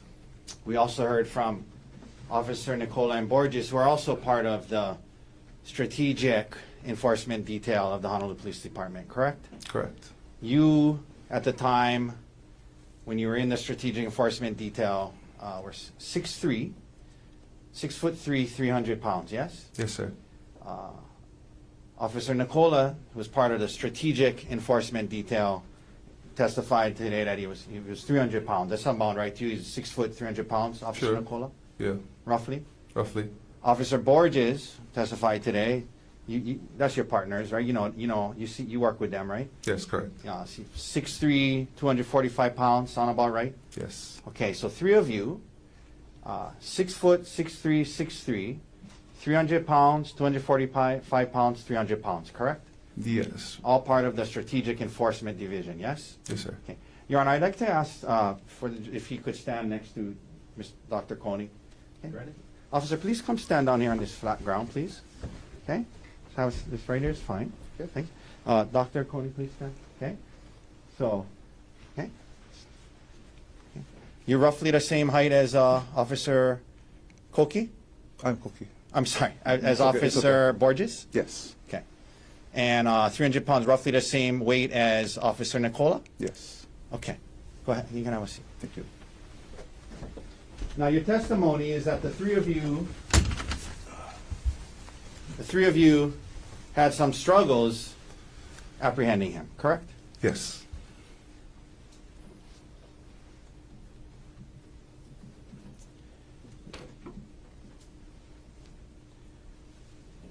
Sir, help me understand this. So, you're coming down in the car on Nuuanu Pali Drive, yes? Yes. And at some point,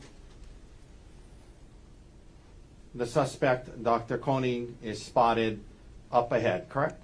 Correct. And is he on the right side of you or the left side of you? He is on the immediate right side when he comes out of the brush. Okay, and then, as you approach, did he cross the street? Yes, he did. He crossed prior to us arriving closer to make identification. Okay. And then he was on the right side of you as you guys approached, correct? No, he was on our left side. Okay, I apologize. No He came out and he crossed, and he was on the driver's side of you as you guys approached, yes? Correct. And Officer Nicola was closest to him, right? Yes, he was driving. And from when you guys pulled up to him, you're on a roadway, yes? Correct. And he was on the roadway on the left of you, right? He was just off to the side, right off of the roadway. Right. And then the roadway ends, and then there's it's just a 2-lane roadway there, Yes. okay? And you guys are in the right lane heading down? Yes. Is it a one-way? If that's a one-way street, right? There was 2 lanes. Okay. Yeah. Well, is it a one-way street or is it a two-way? No, it's a 2-way. Okay. So you guys are in the lane on the right Mm-hmm. going down, right? Correct. And he's on the left in the other lane. He's not in the lane. He's on the side. On the side in the nearest to the brush area. He's on the grass. Grass, yeah, sorry. Okay, grassy area. so where you are Yeah. is you're in the lane, the right, well, you're driving down, Yes. so you're on the right lane, right? Yes, yes. And then there's a lane the other way, right? Correct. And then there's a grassy area, Correct. and that's where you say he was when you guys put up to him, right? Yes. And then right after that grassy area is the brush, correct? Yes, correct. And your testimony, well, and from the three of, well, when the car pulls up to him, right? Yes. And Officer Nicola is in the driver's seat, right? And he gets out. And then you got out. Yes. Which side did you get out of? The passenger side on the right. And you had to come around, right? Yes, I came around the front side. Okay. And then when Officer Nicola got out, according to you guys, he started to try to flee towards the bushes, right? Yes. Can we please pull up? But Officer Nicola, as he's fleeing towards the bushes, when he's on the grass and you guys are getting out of the car, Officer Nicola gets to him before he gets into the bushes, according to you guys, right? Yes. Okay, can we please pull up 132, which is already in evidence? Okay. You can look at this, sir. This is Officer Nicola said this is where the incident took place, basically, roughly? Yeah. And that's the grassy area on the bushes, right? Yes.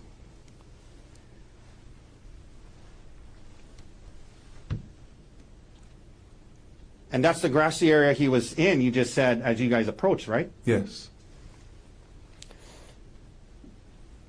And your testimony is that he's in that grassy area, you guys are in the lane away, and you guys get out and he starts to flee, and Officer Nicola gets to him before he goes into the bushes? Yes. So Officer Nicola gets out, he's on that grass right there, you guys start trying to cross the lane to get to him as he's fleeing, and you get to him before he's in the bushes? Yes. He didn't make it to the bushes. But according to you, he was fleeing from the time you guys got out of the car, right? Yes. You see that grass area there from where the road ends into the bushes? You just maybe what, 2 feet? I see that. No further questions. Thank you, officer. Any redirect.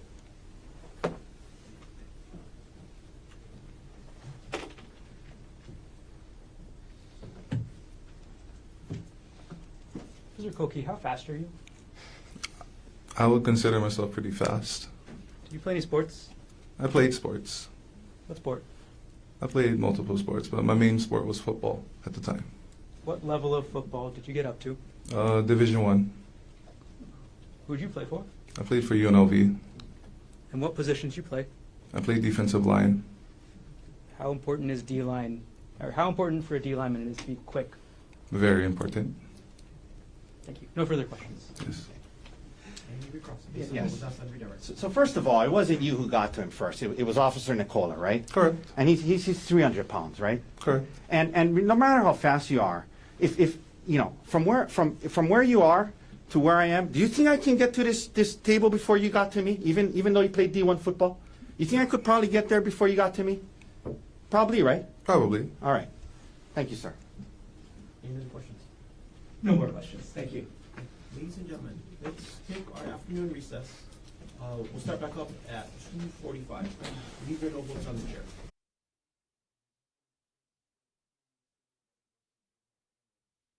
C-25-373. Dr. Konig is present in court with all four counsel of record. All jurors have acted in the court. Mr. Garner, state's next witness. The state calls Tracy Spacek to the stand.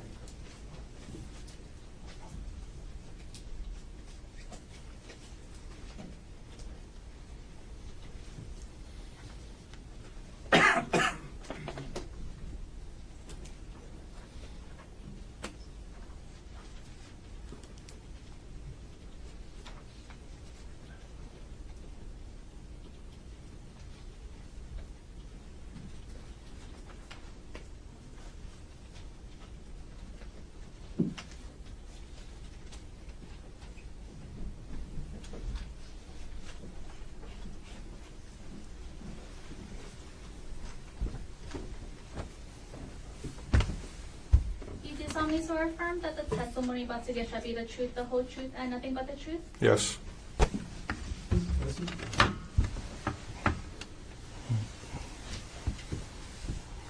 All right, good afternoon. Before we start with your questions, can you pull the microphone close to yourself and then try to speak into the microphone as much as you can? Yes. Can you please state your name? Tracy Spacek, And what is your occupation? detective for the Honolulu Police Department. How long have you been employed by HPD? Just shy of 21 years. Were you assigned to be the lead investigator for an attempted murder second case under HPD report 25-110958? Yes. What's the role of a lead investigator in these kind of cases? For these type of cases, role would be to go to the scene, delegate duties to other personnel, canvass the area, conduct interviews, search for physical evidence. So when you say delegate, what does that mean? Big cases like this, there's a lot of people involved, and it would be delegating different duties to different units. So you don't do everything yourself. No. In the course of delegating and overseeing, do you oversee and integrate the work of other agencies that may be helping with the investigation? Yes. During the course of your investigation into this case, did you determine what the scene of the incident was? Yes. What was that scene? The scene was on the Palipuka Trail, which is located at 5101 Pali Highway, which is the mouth of the trail is just adjacent to the parking lot of the Pali Lookout. Over the course of the investigation, was there any physical evidence recovered from the Palipuka hike? Yes. What was that? Evidence recovered on the actual trail was a cardigan sweater, a rock, and some blood. What appeared to be blood at the time? Yes, well, it appeared to be blood at the time. Thank you. Correct. Did you actually examine the rock in this case? Yes.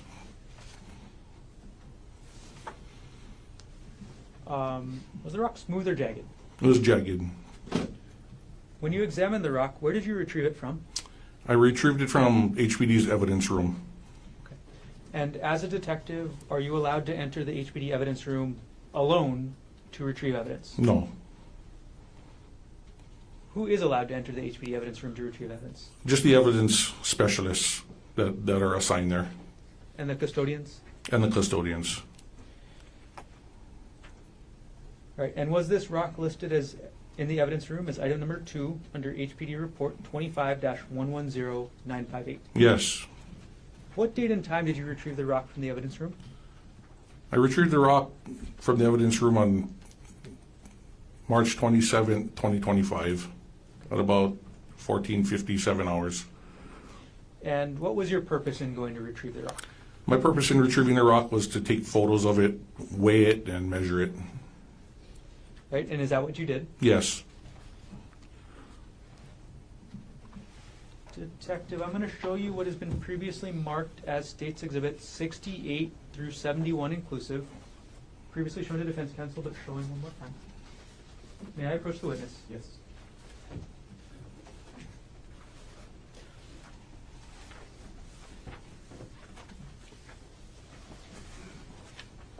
Okay, Detective Spacek, I've just handed you what's been marked States 68 through State 71. Could you take a look at those exhibits, and when you're done, look up? Are you done? Yes. Okay. Do you recognize what I've handed you? Yes. What are these? These are photos of the rock. And who took these photos? I did. And do these photos fairly and accurately depict the rock as you observed it and were weighing and measuring it on March 27th, 2025? Yes. At this point, the state will move States 68 through 71 into evidence. No objection. What is marked for identification as States Exhibit 68 through 71 received into evidence? Okay, we're going to publish them in a row, Detective. So we're going to start putting State 68 on the screen.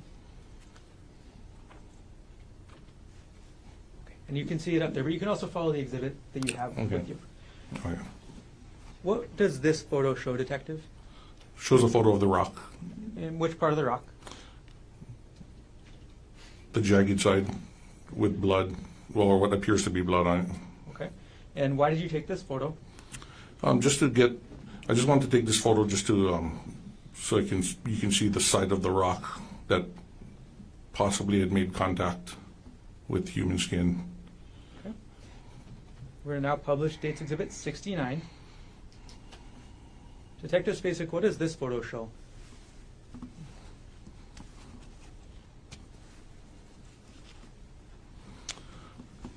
This photo shows, it depicts a close-up of the rock with strands of possible human hair stuck to it or attached to it.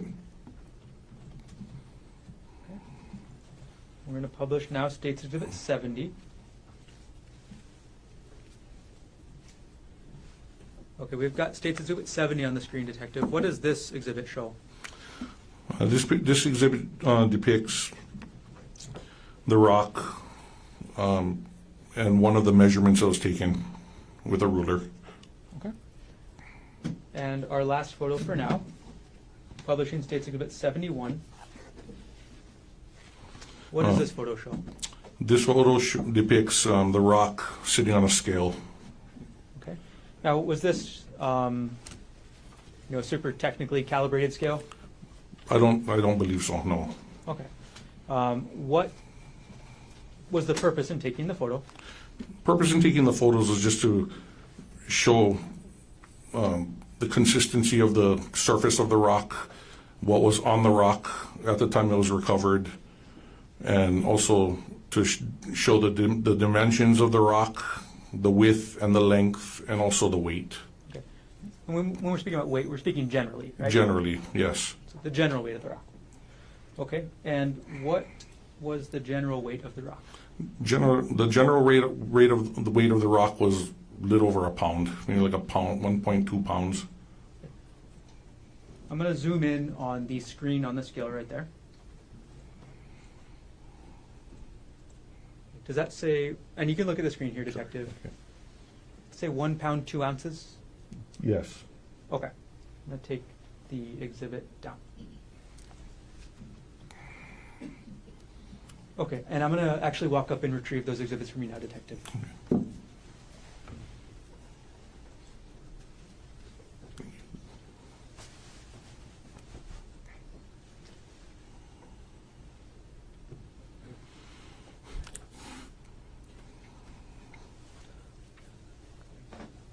Okay, so after you took these photos of the rock on March 27th, 2025, what did you do with it? After taking photos, I put it back in the bag it was recovered in and resealed it and submitted it back into evidence. Okay. To this same evidence custodian or different? Same evidence custodian. And during the time that you took the rock from the evidence custodian to the time that you gave the rock back to the same evidence custodian, was that rock in your full custody and control? Yes. Did anybody else touch the rock at all during that time? No. And during that time, did you tamper with, alter, substitute anything on the rock? No. Were you wearing gloves? Yes. And how did you package the rock before you gave it back to the evidence specialist? I placed it back into the bag that it came in and I resealed it. With new evidence tape? Yes. All right. In this case, in addition to the evidence that you talked over that was recovered so far, did you recover any evidence yourself? Yes. What did you recover? I recovered a black Patagonia backpack, or like a side bag type of, yeah, it's like a sling bag type of bag. Got it.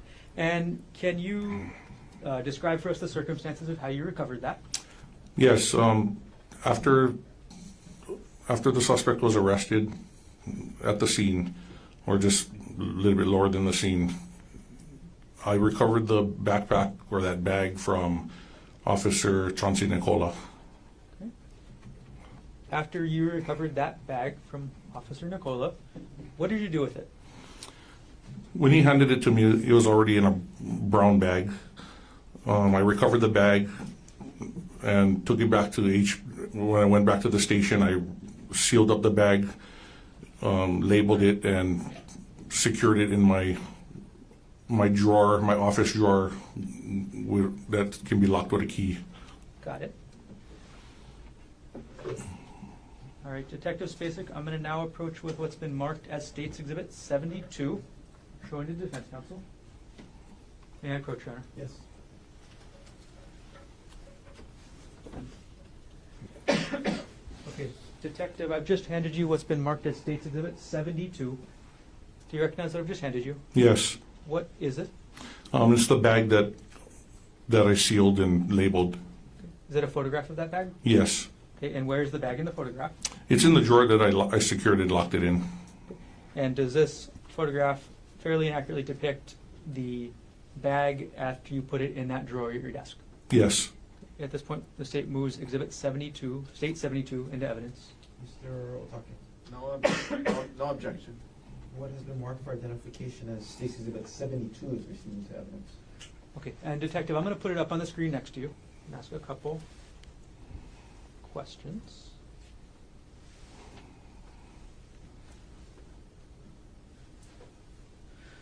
Okay, when you say you sealed the bag, where did you seal the bag? I sealed it at the police station at the 801 South Beretania Street. Okay. I think that might have been a bad question. Where on the bag did you seal it? The bag was placed in a brown paper bag. The top of the bag was sealed with red evidence tape. Got it. Okay, and looking at the photo right there, is the evidence tape we see at the top of the bag, that's what you're talking about? Yes. Okay. Sorry for the confusing question. Is your desk at the HPD station in a place that's open to the public? No. How is the HPD building secured? The HPD police station in Honolulu is secured with numerous electronic doors that have to be accessed with a key access card. Do members of the public have those kind of key access cards? No. And from the time did you say you locked this drawer as well? Yes. From the time you locked the bag in that drawer to the time that you eventually retrieved it from that drawer, when you retrieved it, was the steel still intact? Yes. Okay. During your investigation in the case, did you end up executing a search warrant on the black bag contained in the photo we see now? Yes. Okay. I'm going to approach now with State Exhibits 73 through 86. Show them to Defense Counsel. Okay, previously shown to Defense Counsel. May I approach? Yes. Excuse me. I'm going to retrieve 72. Thank you. Thank you.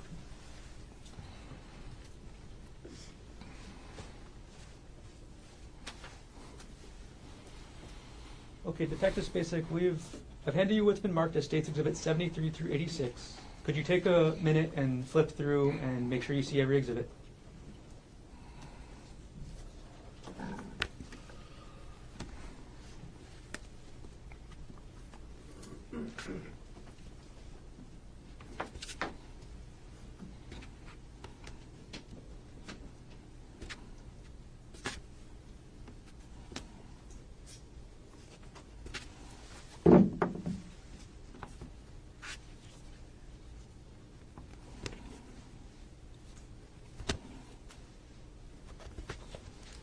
Okay, Detective Spacek. After reviewing all the exhibits, do you recognize what they are? Yes. What are these exhibits? These exhibits are pictures of the items that were recovered from within the Patagonia bag upon the execution of the search warrant. Okay. Do these photos fairly and accurately depict the bag, its contents, during your execution of the search warrant? Yes. At this point, the state moves exhibits 73 through 86 into evidence. No objection. Okay, what has been marked for identification as State's Exhibits 73 through 86 inclusive are received into evidence? Okay, Detective Spacek, we're going to go through each photo one by one. I'm just going to ask you, what is the photo showing, okay? Okay. Publishing now, State's Exhibit 73. What does that photo show us? Photo is showing the backside of the bag, where if you were wearing it, that part would be touching your body. There's a big red stain that appears to be possibly blood, but we don't know that. Okay. And publishing now, State's Exhibit 74. This photo depicts the bag. If you were wearing it, and that's the part you'd actually see that's on the outside. Again, red stains all over it, depicting possible biohazard blood, possibly. Okay. State's Exhibit 75. This picture depicts the bag laying on a desk with like a side view profile. Again, you can see red stains all over it. States, and I'm going to pause right here. Actually, I'm not. I'm going to keep moving, sorry. State's Exhibit 76. This picture depicts, this is the middle side pocket. Is this the middle side pocket or the strap pocket, Detective? Objection, beating. This is a strap pocket. Okay.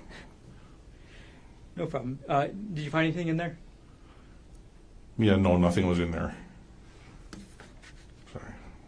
Publishing now, State's Exhibit 77. This is the middle side pocket. Okay. And Sorry. what can you see inside that middle side pocket? A black eyeglasses case. Okay. And now we're going to go to State's Exhibit 78. What does this photo show? It shows the black eyeglasses case with its contents. Okay. Same one from the middle pocket you were just talking about? Yes, the middle, the side middle pocket. Thank you. All right, publishing now, State's Exhibit 79. What does this exhibit show? This shows an orange whistle with the lanyard along with the sunglasses case. Okay. Which pocket did the orange whistle with the lanyard come from? Came from the middle side pocket. Same pocket or different pocket as the sunglasses case? The same pocket. Publishing now, State's Exhibit 80. What does this photo show? And this photo depicts two sunglasses and lactase tablets in packets that came out of the sunglasses case. Okay. Next photo, State's Exhibit 81. What are we looking at in State's Exhibit 81, Detective? This photo depicts a large side pocket with contents in it. In terms of size of the pockets in the bag, could you rank the ones we've done so far? Yeah, so the first one was the strap pocket. The second one was the middle side pocket. And this one that we're currently looking at is the large side pocket. Okay. And all right, do you later photograph the contents? Sorry. Did you later photograph the contents of this pocket? Yes, yes. Okay. I'm going to publish now State's Exhibit 82. What does this photograph show? So this photograph depicts the contents that came out of the middle side pocket, or the large side pocket. Excuse me. Okay.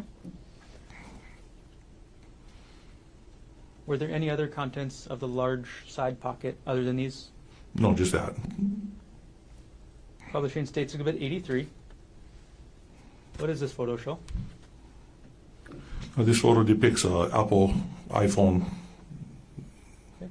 And from the same pocket we've just been seeing? Yes. Publishing now States Exhibit 84. What does this photo show? This photo depicts the same Apple iPhone with the side of it with a little bit red stain on it, possibly from the same stain that was all over the bag, along with the empty SIM card slot. Okay. Could you use the pointer that's right next to you on the witness stand to direct everybody's attention to the SIM card slot you were just mentioning? Okay. So that's in the direct center of the photo? Correct. I'm going to zoom in on that section. Okay. And now that we've seen the SIM card slot, is this a zoomed in photo? Yes. Detective Spacek, we're now publishing States Exhibit 85. What does this photo show?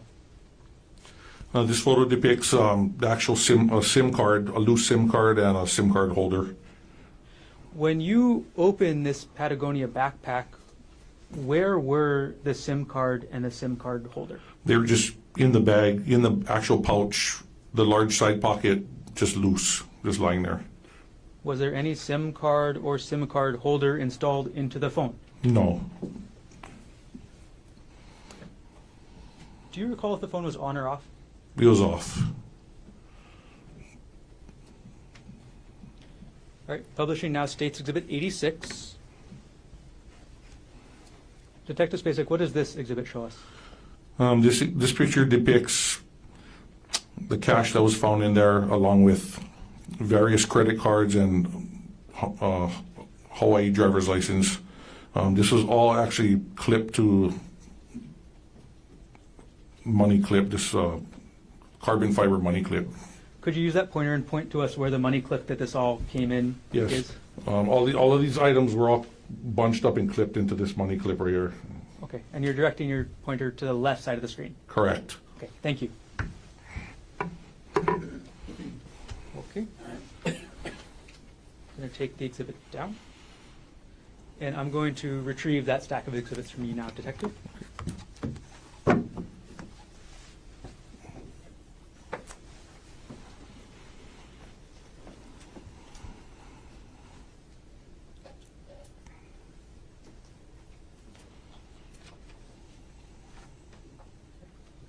Detective Spacek, did you recover any syringe from that black Patagonia backpack? No. Other than the items that we've seen in these photos, was there anything else in that black Patagonia backpack? No. Detective Spacek, with regards to the iPhone and the SIM card that you found in the backpack, did you take any other action regarding these items during your investigation? Yes. Okay, what did you do about the SIM card and the iPhone? I prepared a search warrant. Are you a techie kind of guy, Detective? No, I'm not. So who ended up executing that search warrant on the phone and the SIM card? That search warrant was executed by Detective Thomas E. Numa, who is from Cybercrimes. During the course of your investigation, did you execute a search warrant on a different bag? Yes. Which bag was that? This other bag was a black Nike fanny bag. And how did the Honolulu Police Department end up coming into possession of that black Nike fanny bag? We were notified that Arielle Konig discovered the bag at her residence in Maui, and she, after discovering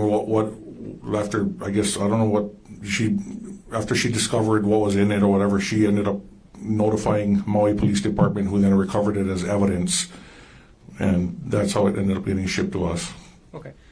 Did HPD give the Maui Police any directions? Yes. Okay, what did you direct the Maui Police to do? If they could, if their evidence custodians or specialists could box it up and ship it to us. Okay. And did you actually inspect the shipment that was gotten back? Yes. Okay.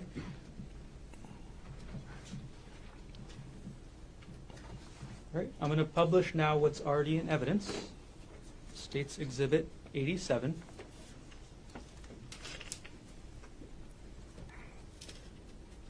Detective Spacek, I'm so sorry. It's now on the screen. Do you recognize what this is? Yes. Okay, what is this? That is the box that the stuff was shipped over from the Maui PD. Okay, and I'm sorry, Detective, I'm going to actually approach and hand you hard copies of the exhibits as well, so you can look through them along with us on the screen. Okay. Thank you. Detective Spacek, what are those blue things on the box? That's evidence tape.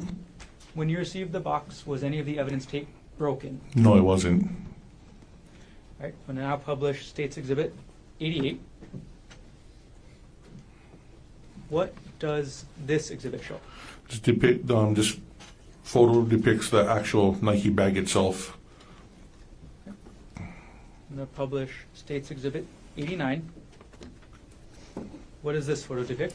This depicts a close-up of the Nike bag's the most outside pocket with stuff in it. Okay. The contents of the The pocket. contents of the pocket. Publishing now State's Exhibit 90. What does this photo show? This photo depicts the stuff that came, the contents that came out of that most outside pocket. We're going to move on, Detective, to State's Exhibit 91. What does this exhibit show? It shows a packaged medical type. I don't know if it's a needle or some kind of something, but it's some kind of medical, like for medical use. And before we go further into anything medical, are you a doctor? No, I'm not. Do you know the technical terms for medical things? No. Okay. I'll just ask you to do your best, Detective, okay? Okay. All right. Publishing now State's Exhibit 92. What is this? This is the front side of the item that was from the previous photo, and it's just the packaging and the label of what it is. Okay.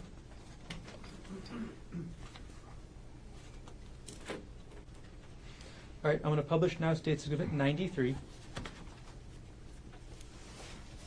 Detective Spacek, what does State's Exhibit 93 show? This one depicts in the big pocket, just a bunch bags and a bunch of medical supplies. I'm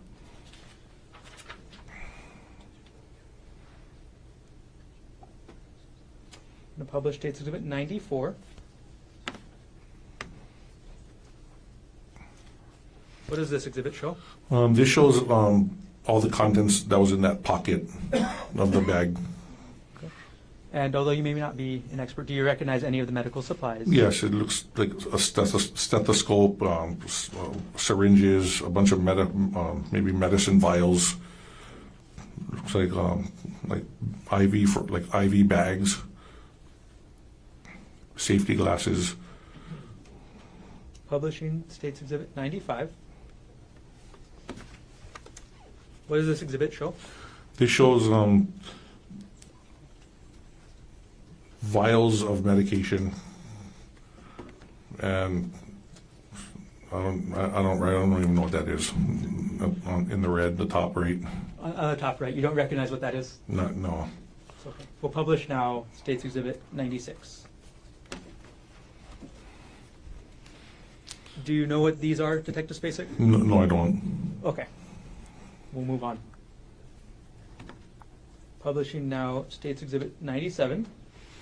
Do you recognize what this is, Detective Spacek? Yes, it looks like a syringe and there's a liquid in it, but I don't know what that is.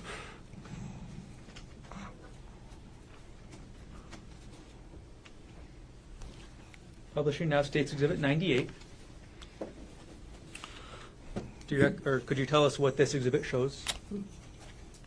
Yeah, photo 90, exhibit 98, it depicts like a Ziploc type bag with like 3 syringes and 2 medicine vials in it. Publishing now State's Exhibit 99. What does this photo show? 99 shows,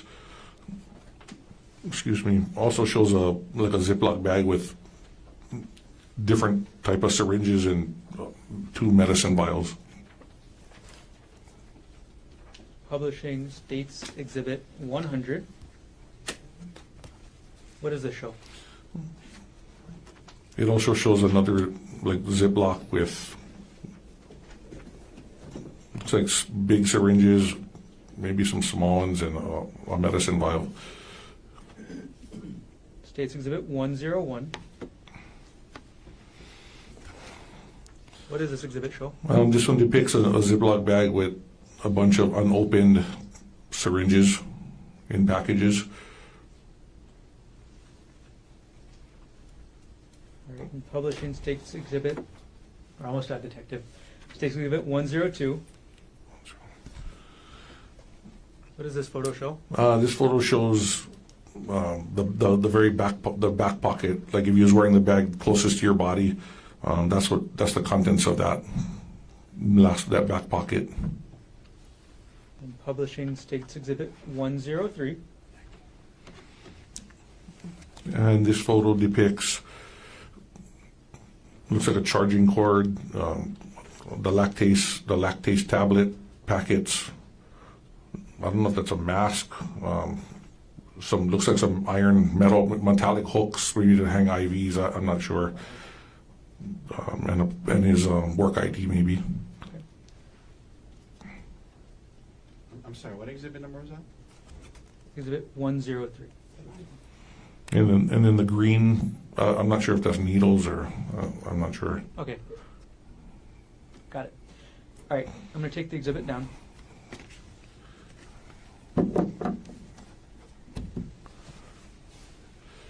Okay. In addition to this black Nike fanny bag that was shipped from Maui, was anything else shipped over? Yes, in the box was along with the bag was a laptop computer. And what actions did you take with regards to the laptop computer? I prepared another search warrant. Did you execute the search warrant on that laptop yourself? No. Okay. Do you know who did? Detective Thomas E. Numa from Cybercrimes.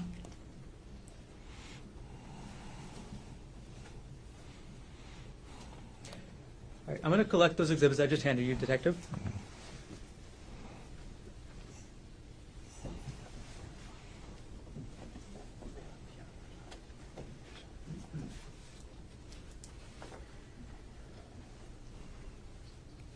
Okay, Detective Spacek, did you respond to the Poly Lookout on March 24th, 2025? Yes. How many different HPD divisions responded? At least 13. I'm going to say, okay. Any other government agencies? Yes. We had DLNR out there also. Did HFD also respond? HFD also, yes. Did you direct officers to search for any evidence at the scene? Yes. What did you direct them to search for? I directed them, all the units involved, to, of course, we were searching for the suspect, but at the same time we're looking for any type of evidence that may have been connected to the incident. Syringes, vials. Did you, as a result of all that search up at the Poly, were any syringes recovered? No. Were any vials recovered? No. Was a phone belonging to Arielle Konig ever recovered? No. Was a purse belonging to Arielle Konig ever recovered? No.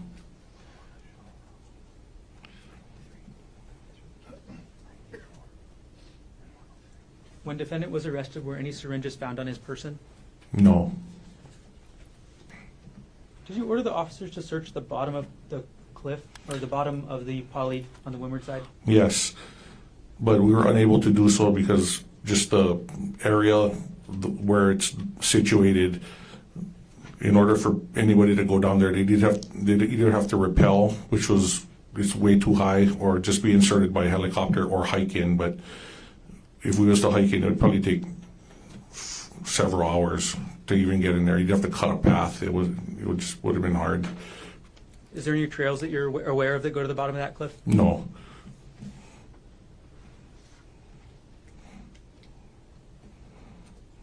Okay, Detective, you've talked about 4 search warrants so far in this case. Did you prepare any other search warrants? Yes. And what was that for?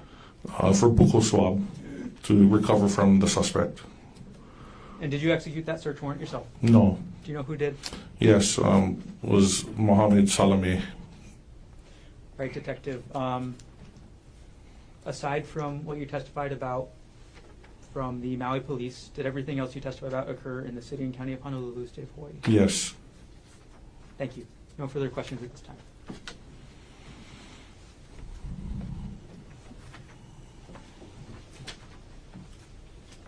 Cross-examination? Good afternoon, Detective Spacek.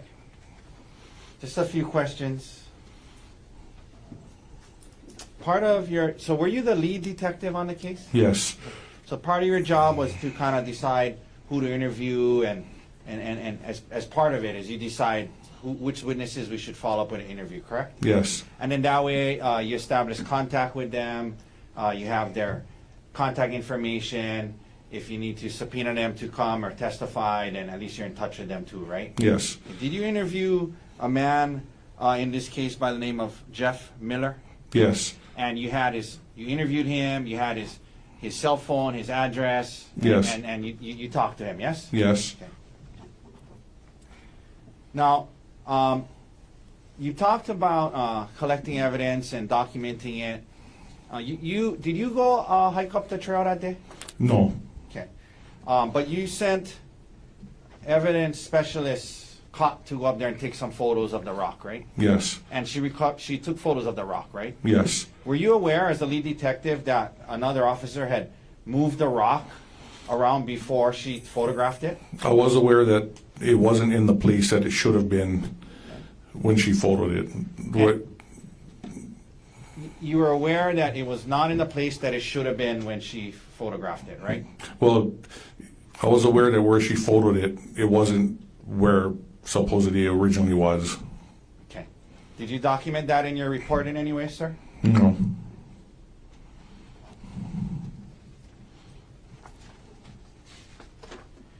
I want to just ask you briefly about this bag, the one from Maui, and then we'll be done, sir.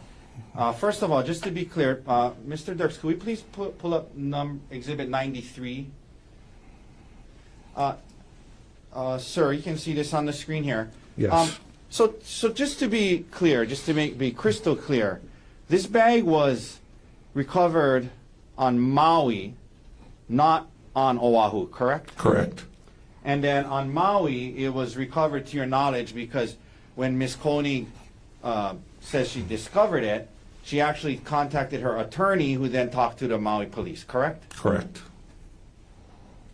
And then the way it got to Oahu and its contents got to Oahu is then the MPD, Maui police, sealed it up and mailed it to you at your request, yes? Correct. You were aware, in your investigation, you learned that Gerhardt Konig was a medical doctor and anesthesiologist, yes? Yes. And if we could please go, Mr. Dirks, to number 94. Okay, and you know, I know you're not a medical doctor, and neither am I, but certain things that were in the bag of this anesthesiologist was a stethoscope, yes? Yes. And some glasses, IV bags, yes? Yes. Okay. Have you ever heard, as you know, and you're being a detective, well, or just generally, oftentimes doctors are on call. You heard about that? Doctors are on call, yes? Yes. Okay. And so he has these medical supplies in this bag, and it gets sent over to you, yes? Yes. Now, could we go to 103, please, Mr. Dirks? Okay. And here, and this was in the bag as well, right? Correct. And in the bag, there was his workplace identification badge with all this stuff, right? Yes. Okay. And I would imagine, as a detective, one of the things you deducted is that this was likely a work bag for him as an anesthesiologist, yes? Yes. Okay. We can take that down. Now, sir, after the discovery of this bag and its contents, you understood or learned that Gerhardt worked at Maui Memorial Hospital for a group called TMG or something like that, yes? Yes. And who is, well, let me ask it to you this way. Dean Terakawa who is Dean Terakawa in relation to this case? He's a detective who also assisted with the case. Okay, so you were the lead detective, yes? Yes. But Detective Terakawa was I guess a partner detective kind of helping you with the case. Just yes? assisting us. Assisting, yes? Yes. And so there'd be things you if you were busy or had other things, you would tell Detective Terakawa, hey, go follow up with this, and he would do it, yes? Yes. Yeah, and then you would review as the lead detective his work and his reports, yes? Yes. And one of the things that you, or I guess, well, either instructed Detective Terakawa to do, or he, did as part of it, is after this work bag with the ID was found, you asked him to contact someone from Maui Memorial Medical Center, yes? Yes. And that person's name was Amber Bartle, correct? Yes. And Amber Bartle was the executive director of compliance for the hospital, right? Correct. She's the person that deals with compliance with, everything, you guys wanted to talk to her about the appropriateness of him having these, vials and things like that at his house, correct? Yes. And you interviewed her, right? I didn't interview I'm her. sorry, and Detective Terakawa interviewed her about it, right? Yes. And you guys have her contact information, and you've been in touch with her. She was cooperative when you guys talked to her, yes? Yes.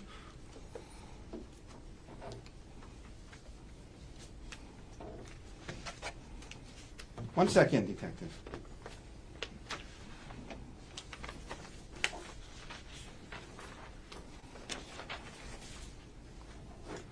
That's all the questions I have for you, sir. Thank you for your time. Any reader? No, Your Honor. Thank you. Ladies and gentlemen, we made a good time today. I'm going to release you for the day. Leave your notebooks on your chair. No trial tomorrow, for sure. Today's the holiday. I will ask you to come back on Friday. So we'll continue on Friday, 9:30. Come up to the 4th floor. Between now and when you come back, don't talk to anybody about this case. Keep an open mind. Do not try to learn about this case outside of the courtroom. You see the cameras, don't watch any media. There's reporting on it. Turn off the TV or walk out of the room if it starts to come onto the TV. I hope all of you have a safe drive home. I hope you enjoy and actually get some time off tomorrow. We'll see you all on Friday morning. All rise.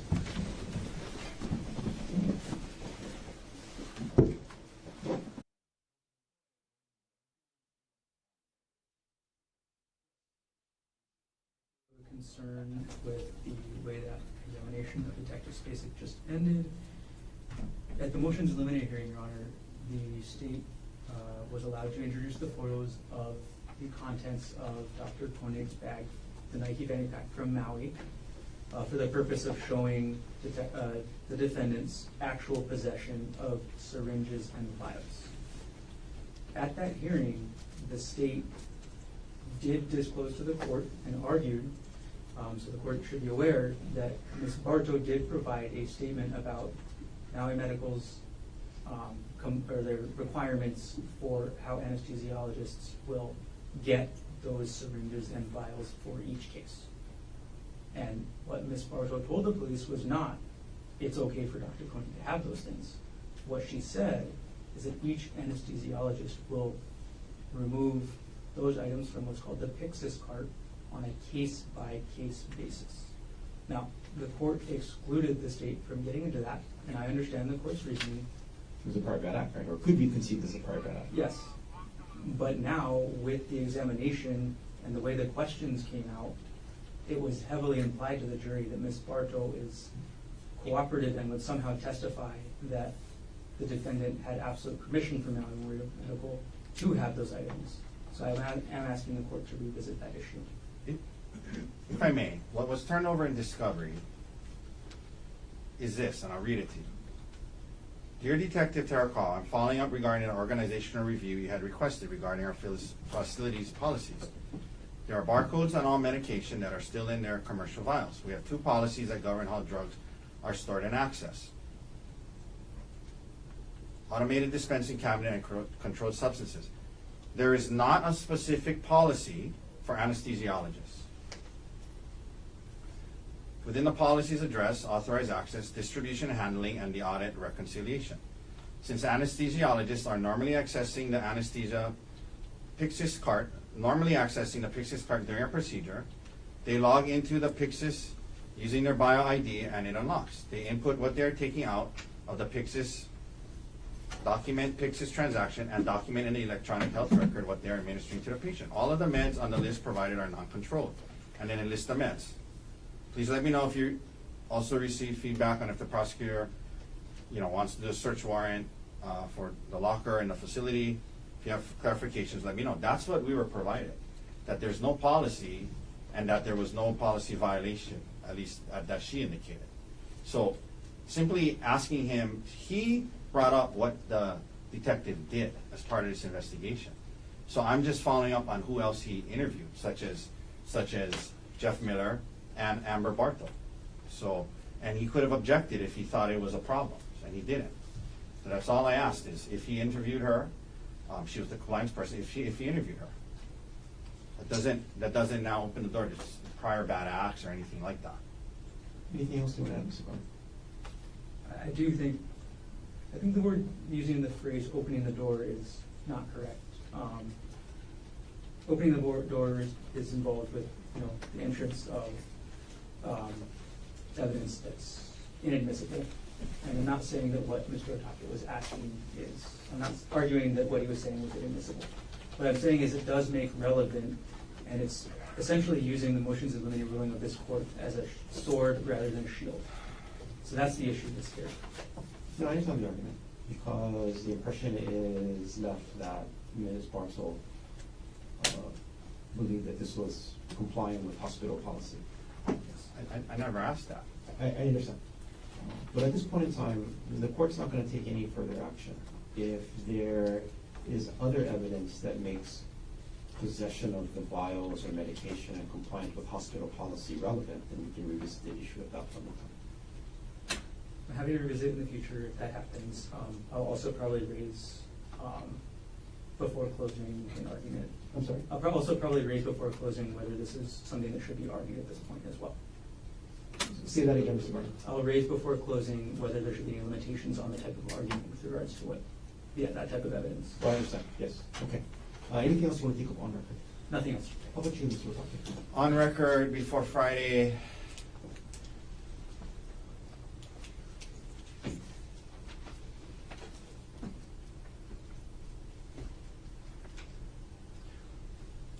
well, yes, actually. And I was going to do it Friday, but it might be worth doing now. Sure. As the court is well aware, one of the main discovery rules is that we need to be provided with any statements of the defendant. We need to be provided with that prior to trial. I believe that Arielle Konig will be testifying potentially on Friday. We have been provided with one recorded, we've been provided one recorded statement of an interview that was done by a Maui officer or detective of Arielle Konig, in which he says certain things about what his father said to him, statements of the defendant. There were subsequent investigator report forms that were given to us later, but that dealt with other issues like bank accounts and things like that. It is extremely important that Arielle Konig not be allowed to say anything else about what Dr. Konig, his dad, the defendant, said to him, because that's a statement by the defendant. So I just point that out, and I think if there's other things that he has said to the prosecutors that they plan to get into that hasn't been turned over to us, that's a problem. And if you know, to assist the court with that, I don't know if the court wants his recorded statement or not. I think he should be informed that that's what he needs to limit it to, and be given, he should have an opportunity to read it. Because if there's other statements he's gonna say that was said to him, they have not been turned over to us, so that would be a big discovery violation and a big problem.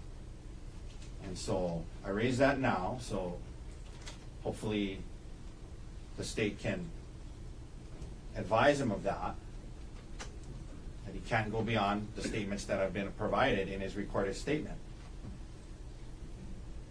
Mr. Garner, anything else you want to add? Yes, Emil did provide a recorded statement to the Maui police.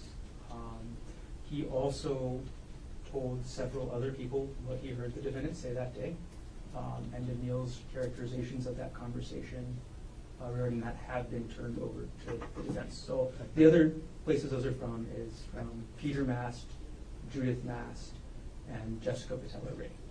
So Emil's statements about what the defendant told him come from those 4 sources. So the state also may ask, Emil was also asked, did the defendant, or did he tell you anything else? And Emil said no. So it is also fair game in the state's fine to ask, you weren't told this, you weren't told that. But that's the universe that we're working in, is primarily Emil's statements, and then there's some additional details provided in the other 3 statements as well. So if I can clarify this, and this is where I have some concerns. So there was a recorded statement that he gave to the Maui detective in which he said Gerhardt said certain things to him. And that's what was turned over as far as his statements about what the defendant said. Okay.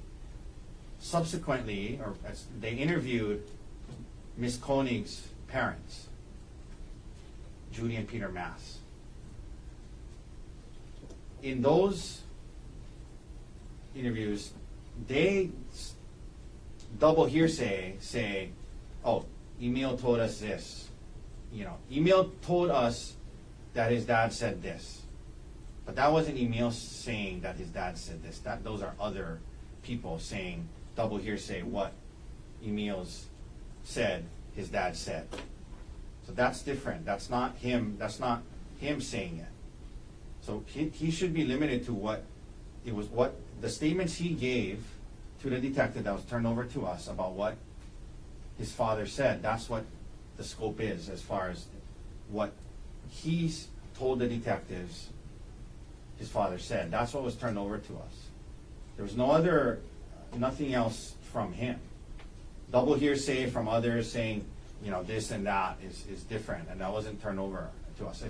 If the prosecutors have talked to him about it since then, and he's told them more than what's in his recorded statement, then they should have informed us of that prior to the trial, which they did not. Okay. Emil has not informed the state of any additional statements beyond what I discussed already. So And that's what I'm talking about. Anything beyond what he told the detectives. Hold on. Anything beyond what he said to the detective in the detective interview, law enforcement interview, if he subsequently told the prosecutors more than that, they should have disclosed that to us. That, you know, on this date we interviewed him and he said the defendant also said this, this, and this, which apparently has happened and was not disclosed. we're making a mountain out of a molehill. No, we're not. This is critically important. Okay. The defendant's statements to Arielle Konig were disclosed in these 4 different interviews that I've referenced. Okay. He has not gone further than what has been disclosed in those statements. Okay. He gave one recorded statement.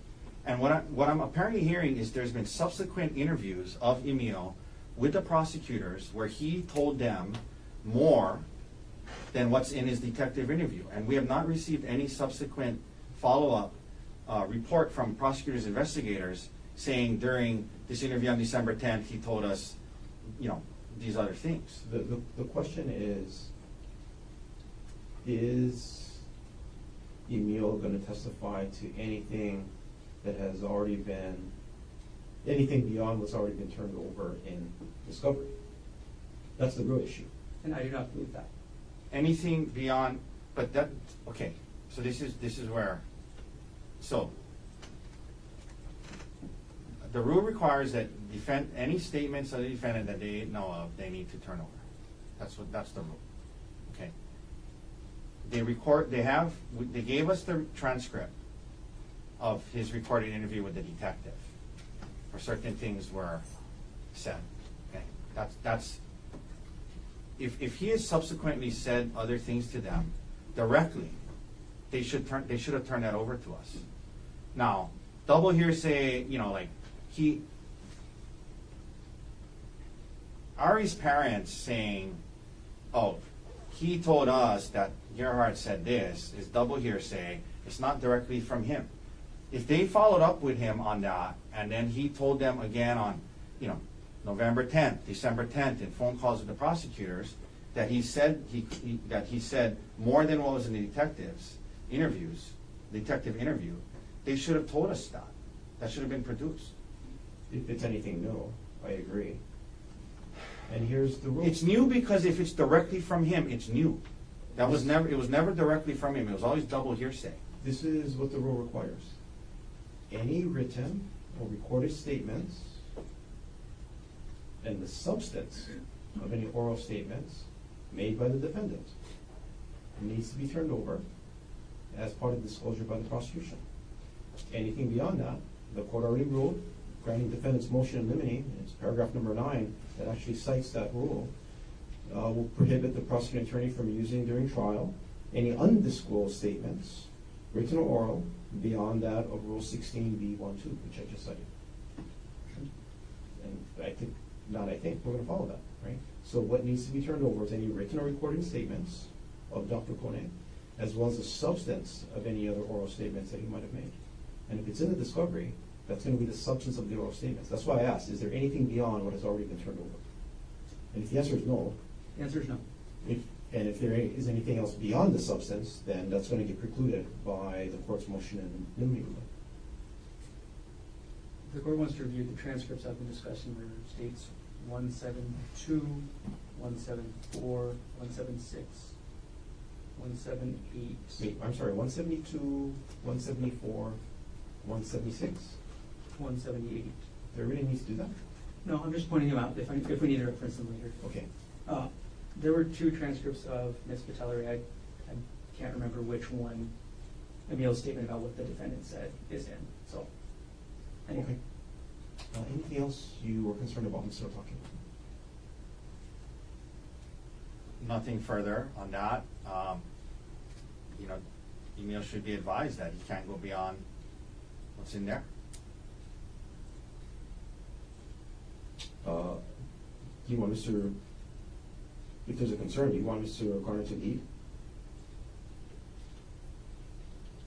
You can think about that. Well, I just want him to be advised that he can't just blurt out things that he's never told anyone yet about it. Well, I'm not saying I don't want Mr. Garner to lead, but I want Emil to just be advised that the scope of his testimony is limited to now what Mr. Garner has indicated. That's all. The order has granted defendant's request, prohibiting the state from using any undisclosed statements of the defendant. We're gonna follow that. No, I understand, and I just want him to know that. That's all. Okay. Thank you. Then, counsel, thank you. We'll adjourn for the day. Is there anything else we need to take up off record before I let you go? I'll just Off record, that is. scheduling off record. Yeah, we can do that up at the bench. Okay.